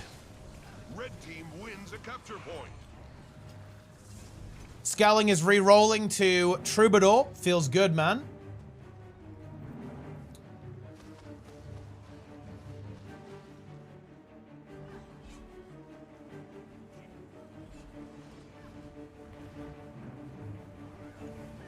Red team ring the bell.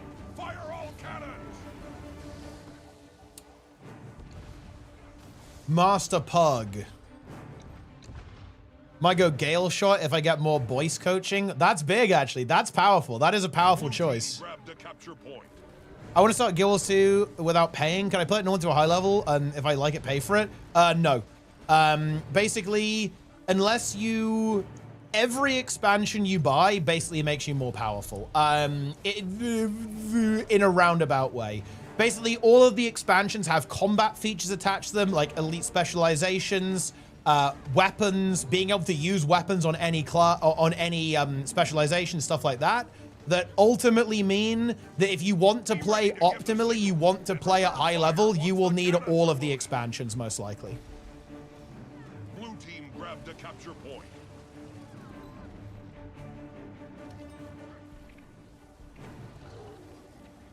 And yeah, if you play free to play, you will be significantly weaker than other players. Especially in PvE, you're mega weak. In PvP and World War II, there's some like okay free to play builds.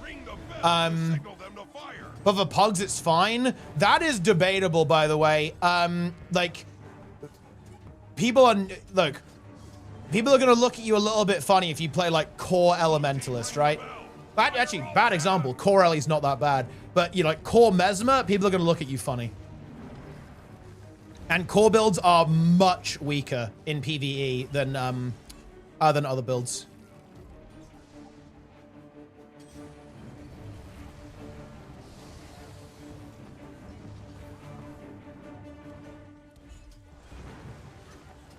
Blue team grabbed a capture Group 2 leader, I will never be in Group 2. And yet also, raids are not core anyway. This guy's dead. This is a crazy close game, actually.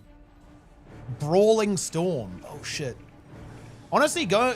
Oh, dude, they need to kill this guy. Kill him. I think he has to go for the banner. I like the banner, actually. If he lives, this is really good. Why is he still on the point? Run away. This guy also subscribes to the school of thought that running away is not allowed.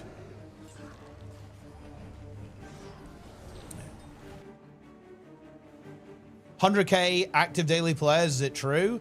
It depends what you mean. 100K people logging in every day? Yeah, I can see that. 100K people logging on at the same time? Definitely not. Amalgam playing Shrapnel? Yes. Shrapnel gameplay.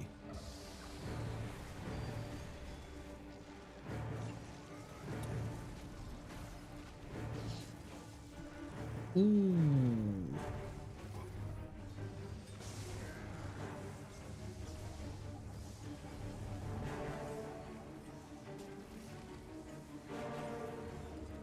Look at this crazy 1v1.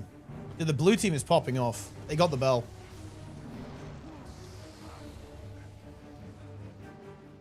But yeah, there are no numbers about Guild Wars 2's player base outside of Steam. But those are not the whole picture, obviously, because not everyone plays the game on Steam. Red team wins a capture point. Be ready to give the signal and return fire once the cannons are loaded.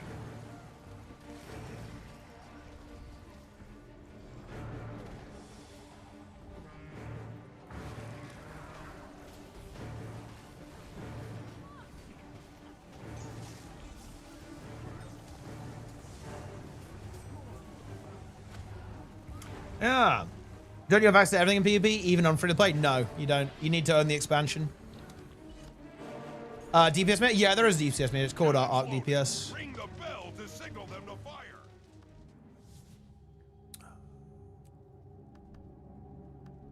Okay, that's the end of the round.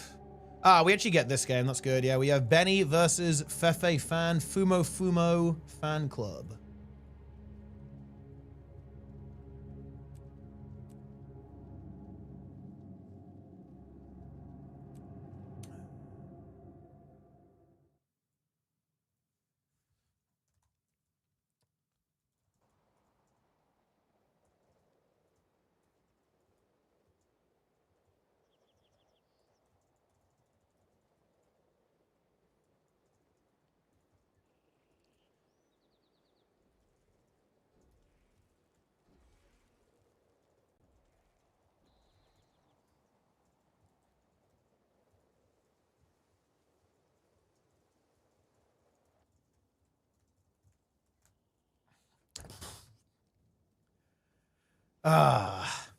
I did Gundar with Embassy. When do you expect us to do Guild Wars 1? But I am locked up with M plus Hell until basically next week. You have time. Range from 300,000 to 500,000 across all platforms. I mean, that's not even remotely accurate. But I mean, all of the numbers online are meaningless. Like only ArenaNet know the numbers.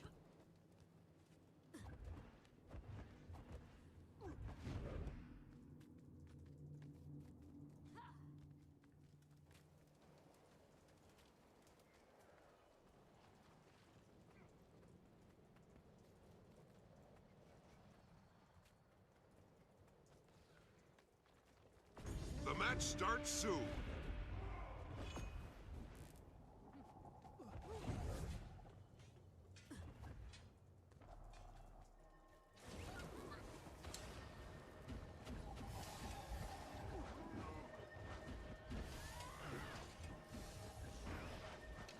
Hold on to your points. Seize theirs.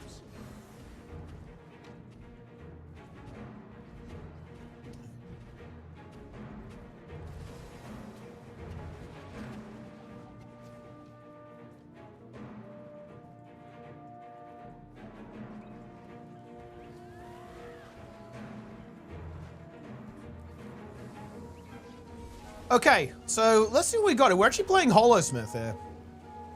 Ooh, and this is with the Elixir gun, actually. So more of a defensive build. We have Benny here on Evoker. We have Your Death Denial here. Did you see that? On the Luminary. Shuriken on the support. Contestable. Aki here on Conduit. Power Conduit, actually. And Skitto on DPS. I assume DPS Troubadour. Yeah, it is DPS Troubadour. As we can see there.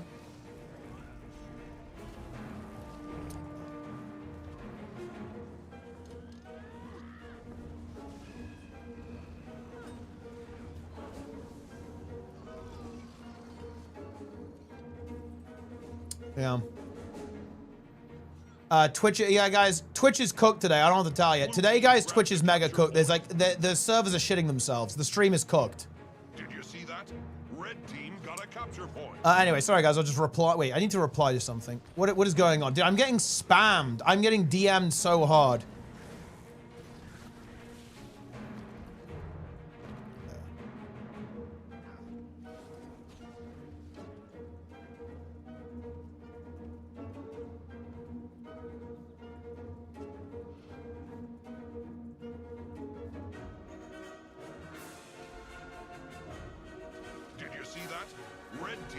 Capture point.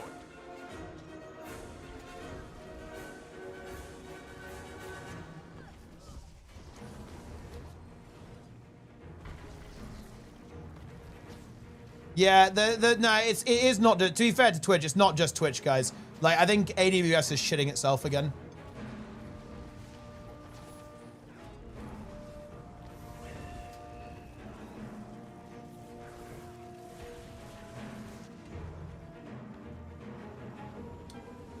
Anyway, gaming is going on. Contestable is dead.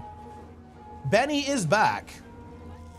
And yeah, this is this double Antiquary Spectre comp here, guys. It's an interesting approach, actually. It is pretty annoying because the Antiquary is just free cast on you with Scepter and just kill you. However, I don't think it can really win the team fights. I don't think blue can win team fights versus red. In fact, they definitely can't. Like, not versus Troubadour and the Paragon. Paragon is blasting cleanses like nobody's business here as well, as you can see. But what's the relic being played here, actually? Flock Relic, of course. Flock Relic, Relic of the Guardian. So actually, this build is mega tanky, which is big. Red team wins a capture point. We love to see it. 20 stacks of might. Now, I think what we might see red do is maybe just play for 2 a little bit. And yeah, the thing is that the Evoker is really nice in the 1v1. Bear in mind, not nerfed. Still really good in the 1v1. Thief actually has to disengage away from that. I'm not really sure about triple Thief coming through from blue team, guys. It's a little bit sus. A little bit of Thief mobility. I think that actually might be a decap. I don't think the Evoker will be able to make it. Yeah, that's kind of annoying. Was thinking about using the Elite. Oh, actually lands. That's a bit scary. That might just be a dead Thief, actually. This is really... Yeah, that was... Yeah. Got hit by the Gale, man. Hit by the Gale. And that's going to be a full bleed with the cap as well. Very nicely played there by Benny. Of course, a previous PG member, Pharmaceutical Gang. This Luminary is very pressured. Shuriken now in the mix. Let's see the healing. Ooh, actually pretty good. Especially combined with that Troubadour.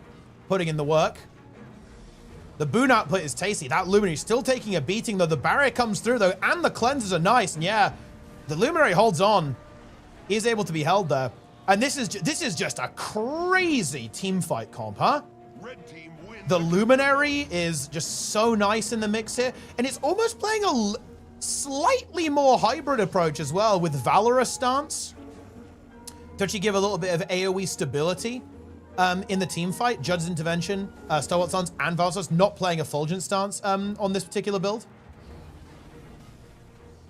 And going with Illuminating Inspiration. So, like, yeah, this is a very different approach. Much more hybrid oriented to try and apply more support to the team. The Valkyrie Amulet, Rune of Infiltration, Relic of Mistburn.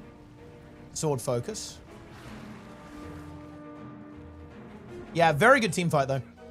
Because this Warrior will be juicing. The Luminary is going to be almost being like half the support, helping out Shuriken here as well. Contestable is down. Is this Resible, though? It actually may well be. I think this may be Resible. Oh, Banner should land. There we go. Your Death Knell does take some heavy pressure there, but it has the heal skill available.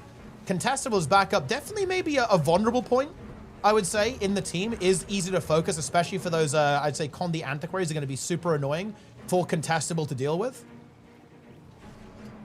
Yeah, I think the problem for, I mean, I'm not a big fan of Blue's comp, realistically, guys. I don't like it that much. Ritualist in the mix, Rune of the Fighter, Berserker Amulet, and Wayfinder Relic. Playing big DPS on the Ritualist.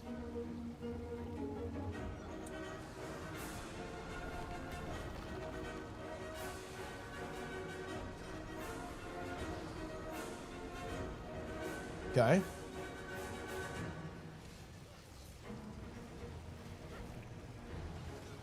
I'm not entirely sure about the Ritualist either. Into this current meta, I'm just not sure if Rit does that much. Look how easy it is to focus as well. Completely shut down. And I guess this is my problem with the Spite build as well, is that you do good damage, but this happens to you. To be fair, actually, this is without a support. I think with a support, this build maybe has more potential, but I don't think the Spite Rit can really do that much in this game. But in fact, I think the blue team's comp is it's not very good at all.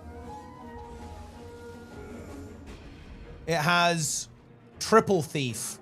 And Dre is an excellent player, actually, but I just don't think they really have anything they can do that. I mean, they can't fight, right? Like, there's no way they can team fight this. A team fight comp from Red Team is excellent. With the Luminary, the Warrior, and the Troubadour in the mix. And, of course, the Conduit's going to be putting in the work in these fights as well. It's just not enough. Contestable, I think, pushing the luck to the extreme here. Not totally confident about this move, but maybe Shura can get some kind of crazy res going here. I think just going to concede that and realize that the game is won no matter what at this stage. Have the Troubadour moving in, and looks like the red team might even be able to contest this. I think the Warrior can stand on the point a little bit. Might go for a leap. Yeah, is going to go for a leap there. Maybe thinking better of it. Oh, tries to port on in the last second, doesn't get it. But with the Luminary moving in, yeah, this fight is probably held. The support from the Paragon should be good enough. Yeah, gets the heal. A little bit low on cooldowns is Shuriken, but is fine to actually fine to do it. And they just win the game. I mean, it's over. Yeah, and look at this. Like, Evoker just wins the 1v1 here, right? This is just, yeah, it's not gonna work. This match, this is not good for the Thief. You're so lucky. By the way, guys, actually, what he actually meant by you're so lucky was that you're so lucky that you picked a Visions of Eternity spec when starting the game. Did you see that? Which is true. Team got a capture point. That is accurate. Shuriken taking a bit of a beating. It might actually end up going down, missing that staff block now for sure. Yeah, look, dude. If he had the staff block, he'd have lived. But maybe he's going to live anyway. Oh, the Rit gets him. But look, he would have lived, guys. Just saying. He would have survived. Oh, actually, hold on. Vengeance? Oh, into the stomp? Oh, okay, game's over. Blue team. I mean, dude, this is not a good test. Blue team is running some meme comp. They need to play an actual comp. This is clearly not going to work.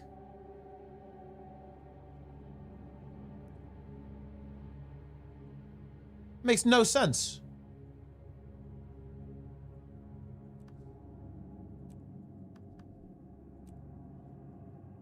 Just go to our bots? Oh, yeah. You're not timing 20 flood, dude. We literally one-shot 20 flood, bro. I'm gonna go eat some beans after this. Gonna eat beans. And then we're gonna log on. And one-tap 20 flood.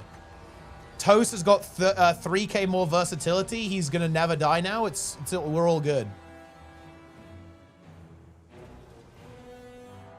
This game is with Zerg Imber. Never. Well, actually, nah, that ain't true. Wait, what's Imber in SC2 right now? I don't even know. I'm not sure if anything's like really Imber. You could have maybe said this a couple of years ago. I'd say Zerg was pretty OP, but I don't think that's a fair statement anymore, guys. I'm gonna be honest with you. It's not accurate. If anything, maybe Terran? Actually, a bit OP right now. Bit Imber. Maybe it's just Clem, though. French, obviously. French player. Red team wins a capture point. Blue team grabbed a capture point. Support Baragon build has less team support. Held about 25% less teammate heal without discipline. Yeah, but I mean, apparently people weren't playing discipline anyway. Like Goku said, and Goku is like the warrior player, especially the support warrior player in the game. He was playing defense pre-patch anyway.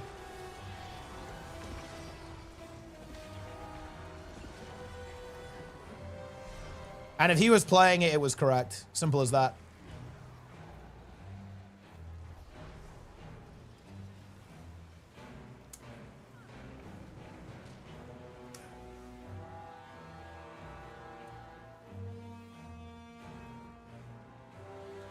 And how did that work out for the French team? Honestly, I really don't believe, actually, that the support was the issue. That wasn't the issue, though, on that team, though.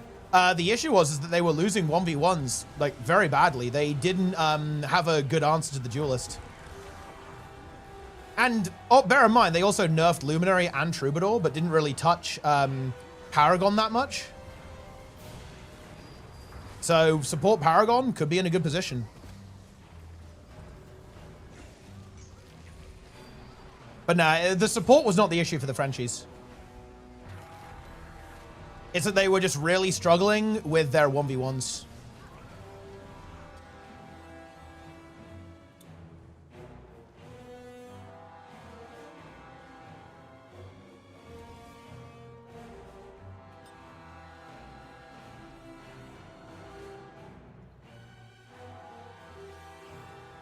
Just like that, blue team takes a capture point. The game is over.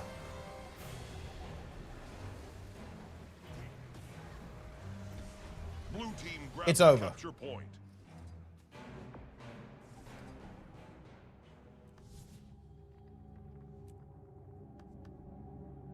Well, there you go. There's already semis. Okay, we have to wait till finals. Like, these games are going to be stomps. We'll have to see if these teams cook. They need to cook up some other shit. I don't think, honestly, also in the last AT, it wasn't optimal French, guys. Like, you've got to bear in mind, like, player is a really big deal. right? Like the which players play is a really big deal. And in these last ATs, it just hasn't been optimal French, guys.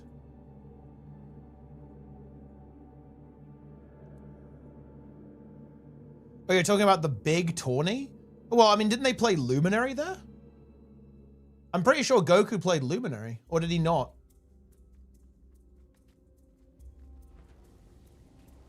Wait, okay, also, wait, whoa. So you are saying, oh no, the French are only the third best team in the world with Paragon.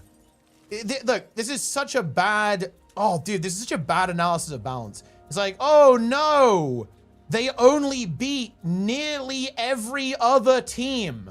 This surely has major ramifications for me, a player who plays ranked.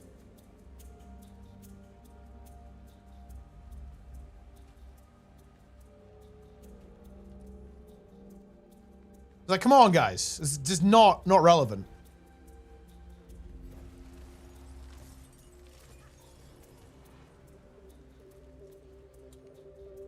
They probably would have won the tournament without it.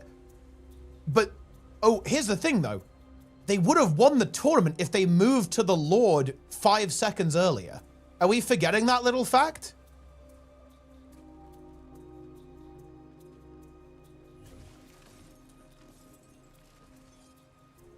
Oh, well, or they would have been in the finals if they moved to the Lord like 5 to 10 seconds earlier.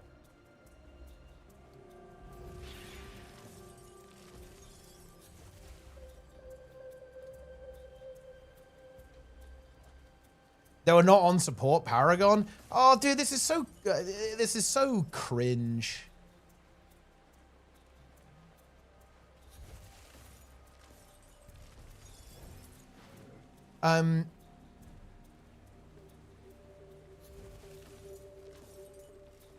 No, guys, this is not how it works. Like, when you're playing in a max level competitive tournament, you have to play the optimal strat. It doesn't mean that one thing is unplayable. It just means that one thing is like slightly better. And like Luminary was definitely optimal before the patch. There's no question about that. But it's not as like massive of a difference as I think people are making it out to be.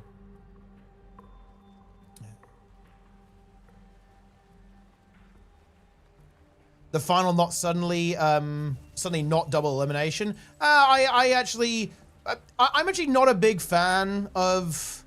I mean, it's the way I've always done things. The tournament was double elimination, but it's like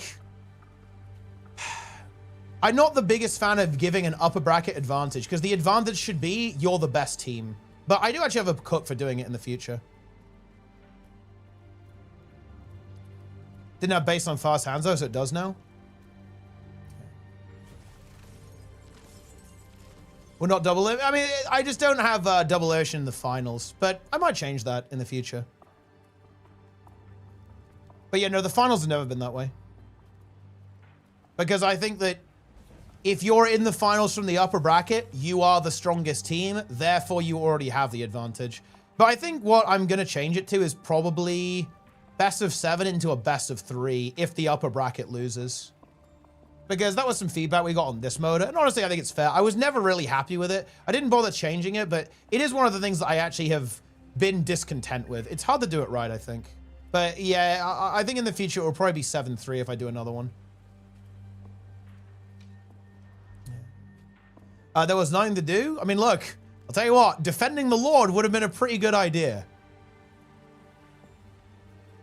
And look, I'm not here to shit on the Frenchies gel scene. Right? That's obviously not my position here. But I think that, like, saying that, you know, oh, yeah, Paragon was, like, complete dog shit, I think is a little silly, to be honest, right? Like, Goku performs extremely well in Support Warrior. He always does. Obviously, Luminary was better, but I don't know. The French should have played Luminary in that case. And they did, right? And they ended up winning a couple of games there, right?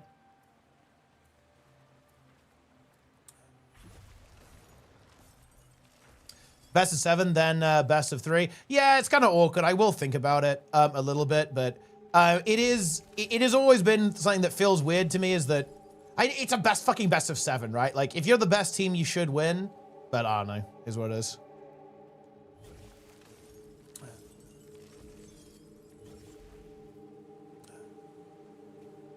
And yes, they should have defended the Lord, guys. I don't know what to tell you.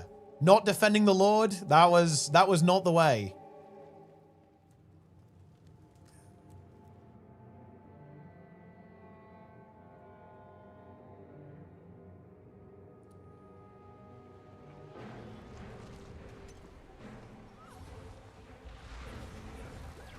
Blue team grabbed the capture point.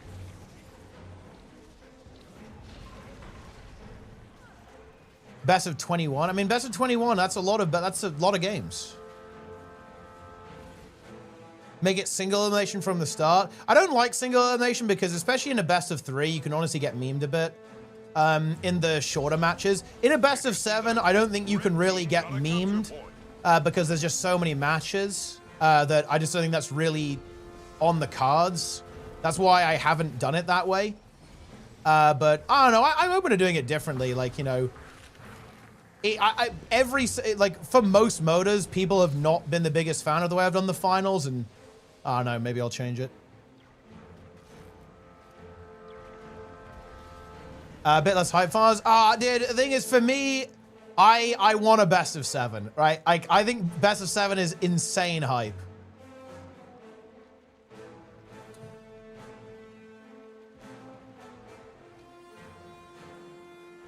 Is Luminary still good? I think so, yeah. You can make a best of 5 less matches. Yeah, but what I don't like about single elim is that you can have really, it compromises the tournament in my opinion. Because, okay, let's say that we had a bracket where Team USA and 55 are on the same side of it. Now, to be fair, that is unlikely. That would require, what will be more likely is Team USA and the French are on the same side as of the bracket, right? That would result in the semi-finals, the Team USA and French would almost certainly meet. And that means, one, you never see 55 versus French. But more importantly, you don't have, there's, you know, a lower chance of having French in the finals themselves because there's no lower bracket. You don't get the intermixing of the teams from opposite ends of the brackets nearly as much. So I think double elimination is kind of a must-have in my opinion, or something like that. Like you could do it like Swiss if you wanted to, that would be fine, or some kind of group stage as well into single elimination, but I think double elimination works really well.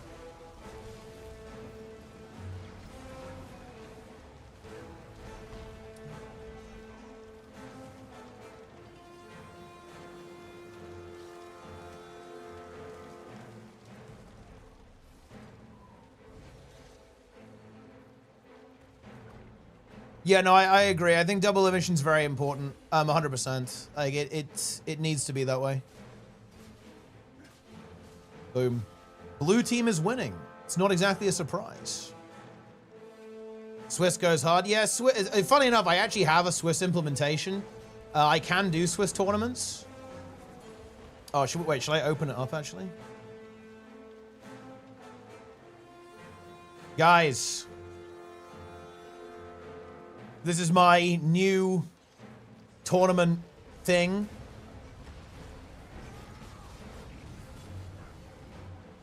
Here you go. And yeah, my visualizer doesn't work for Swiss, or well, it does actually, but it's just fucking scuffed. But yeah, we can do a Swiss tournament. Boom, there you go. We can do a lot actually. We can do single elim. That actually does display correctly. Double elim probably doesn't actually. Boom, here we go. Double elimination.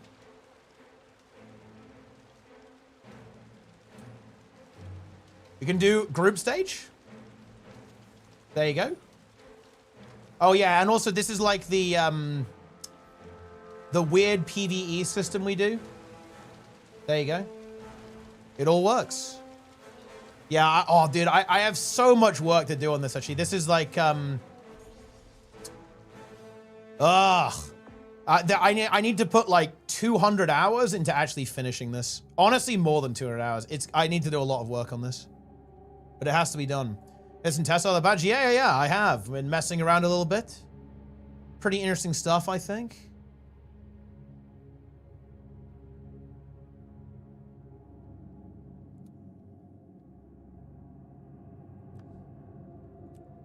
Yeah, I mean, I'm very open to changing some things about how Moda happens with the finals, because it is one of the things that I have kind of noticed, like, haven't been, like, entirely happy with it. But we'll see. We'll see what we do.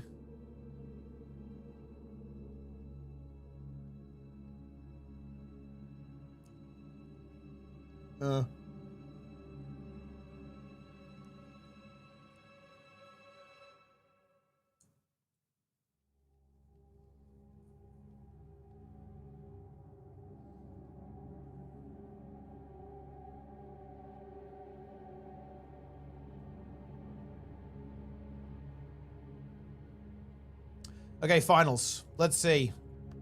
Will Fumo play an actual sensible composition? Or will they play Triple Thief again?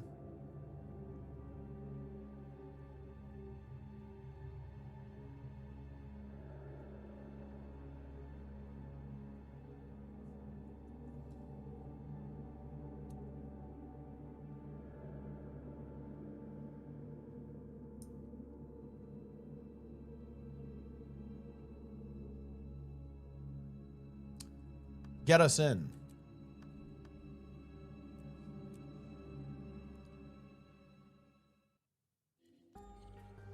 Ooh. Yeah, maybe they play 5 Antiquaries.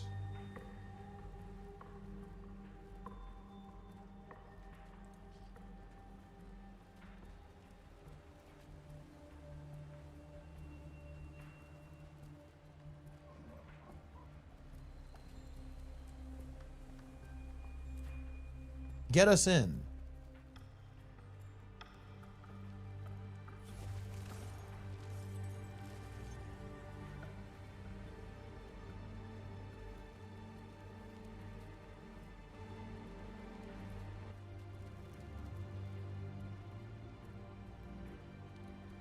What will happen? Who can say? Colosseum. Oh, well. If there's a map to have loads of thieves, this could be it. They're playing double holo instead. We are playing a Paragon now, though. Okay, all right, all right. Okay, this is making more sense to me. Holo Smith, though, interesting choice. Now, of course, it has got a buff, Adrenal Implant. You get less endurance regen, but you recharge your tool belt skills when you dodge. Only by 1 second. And to be fair, losing the endurance is a little bit unfortunate, but, you know. Bit of cooldown reduction on these spells. Pretty good, actually. Other than that, I think basically unchanged as a build. And let's see what happens.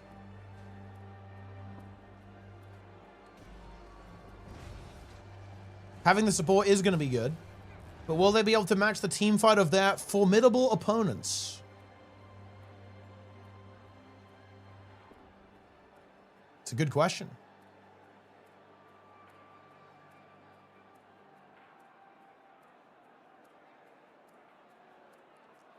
The match starts soon. All right, here we go.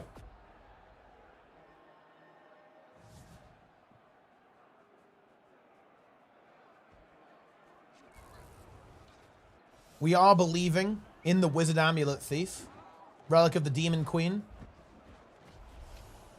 Big Barrier. Hold on to your points. Seize theirs.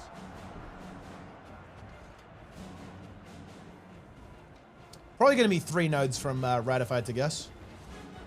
Big Stealth Blast. Not actually going to be pushing far. Blue team, in fact, are with the Conduit.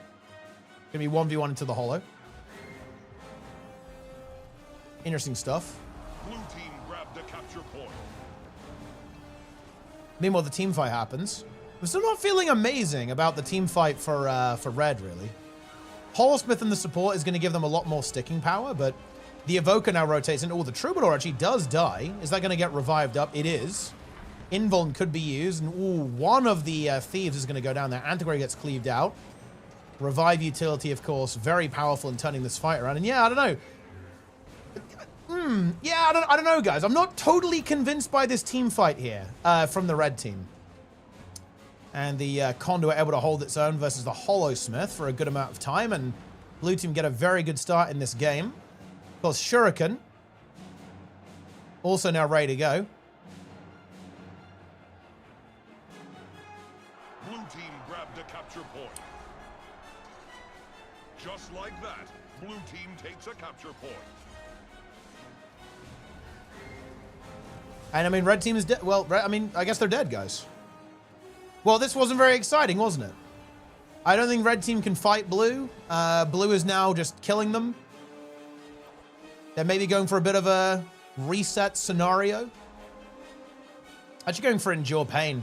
A bit more tankiness on the warrior. So dropping the Condi cleanse. Well, it's interesting, actually, because, of course, there's a decent amount of Condi here. The Spectres, but I guess he feels pretty good. He's got Cleansing Ire. At least he won't be dying.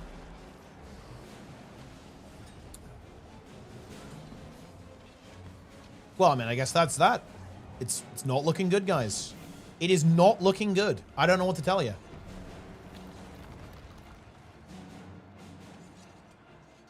I believe red team has little hope.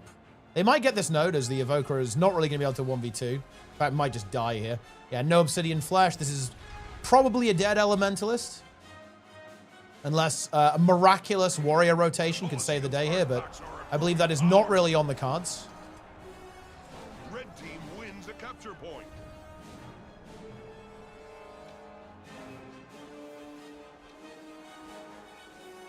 Uh-huh. Well, I mean, it is what it is. It is what it is, guys. I mean, red does have points. They do. They do have points. I can't deny that.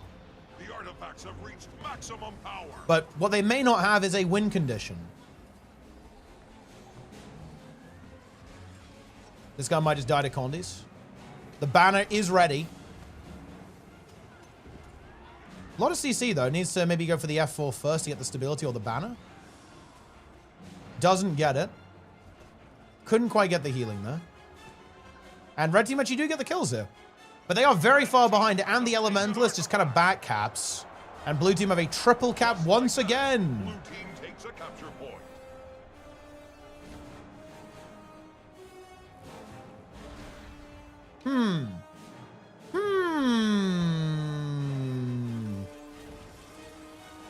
What is red's plan? Well, currently it might be just get a bit of a snowball going. The Evoker potentially in trouble here. Contestable running away. Needs to get some support. Ooh, gets Condi. That is a dead Conduit. Did you see that?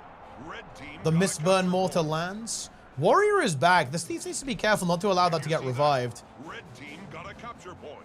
Oh, actually, never mind. It's on the other side of the map. I thought they were spawning from there. In fact, they do not. Red team now have the double cap. And blue need to be a little bit careful not to get snowballed, I think. They need to, you know, regroup. Not get disconnected. Oh, dude, that lively loot damage is crazy, guys. Blue team grabbed That's a capture insane. point.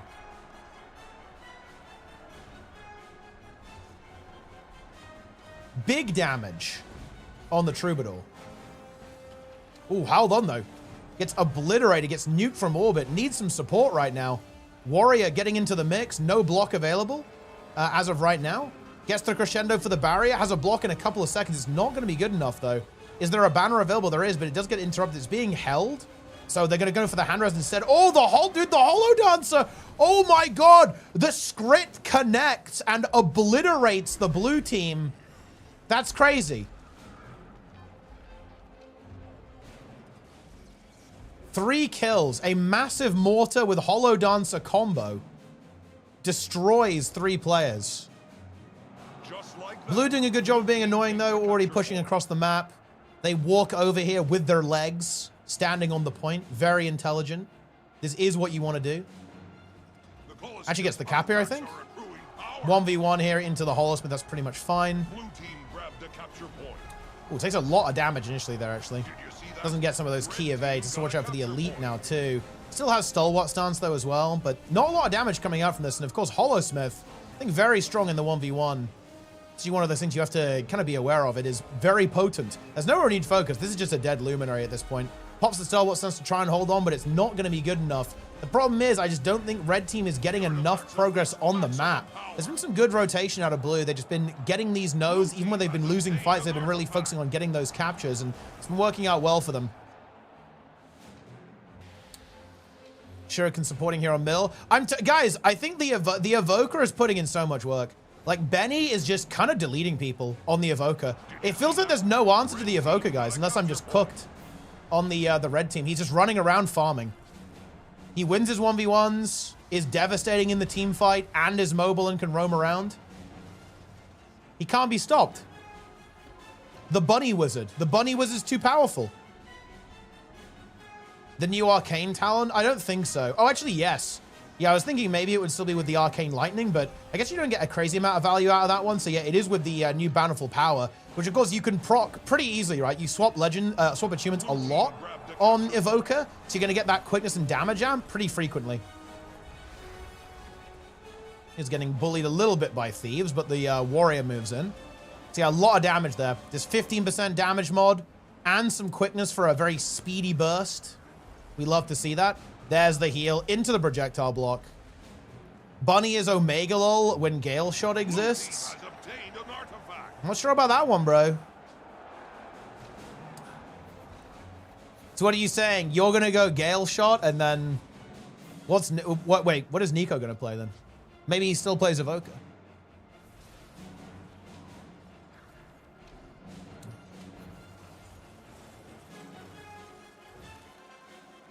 I'm just saying, don't sleep on Evoker. I feel like you're sleeping on Evoker scaling. And maybe you shouldn't. Boom, look at that leap. Beautiful stuff there. Contestable is completely fucked. No, I mean, maybe not the best play here by Shuriken. To be honest, he goes in and fucking feeds. I respect that. He went for the res. He was a true combat medic. Blue team grabbed a capture point. I felt like you overhype it. I'm not sure I do, bro.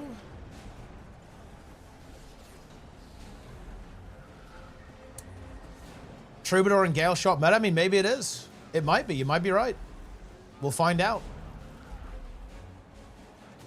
Banner lands. And the thing is, Red Team are kind of killing Blue, but they don't really have any presence on the map, and that's not good enough to win the game. Shuriken dies with vengeance there.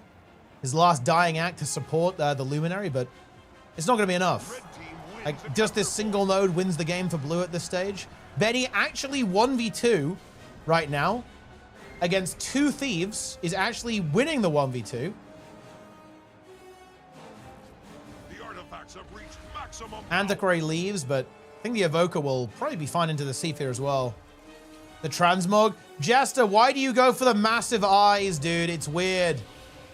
You go for mass eyes, Jester. We know you do it. Ooh, needs to get the heal off. Does manage to get it. Has the blind there as well. Notice how he goes for the big eyes. Notice it, guys. I think the Thief is actually in danger here, by the way. Yeah, the bunny goes off. Obsidian Flash does exist. Yeah, I think the Evoker actually wins here, no? Oh, the +1 comes in. Can't quite get it. Blue team takes a capture point. Dude, this is the thing that's so cancer about Evoker. You think you have it, but then you just don't. It's like the story of this class. I mean, now they have him, but...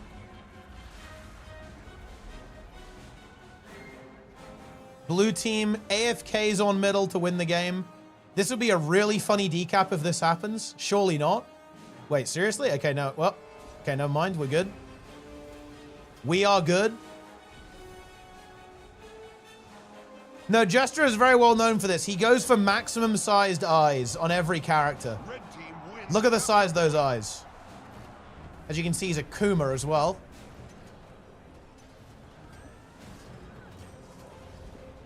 Stand on the point and the game ends. Bit of a weird game, to be honest, but it is what it is.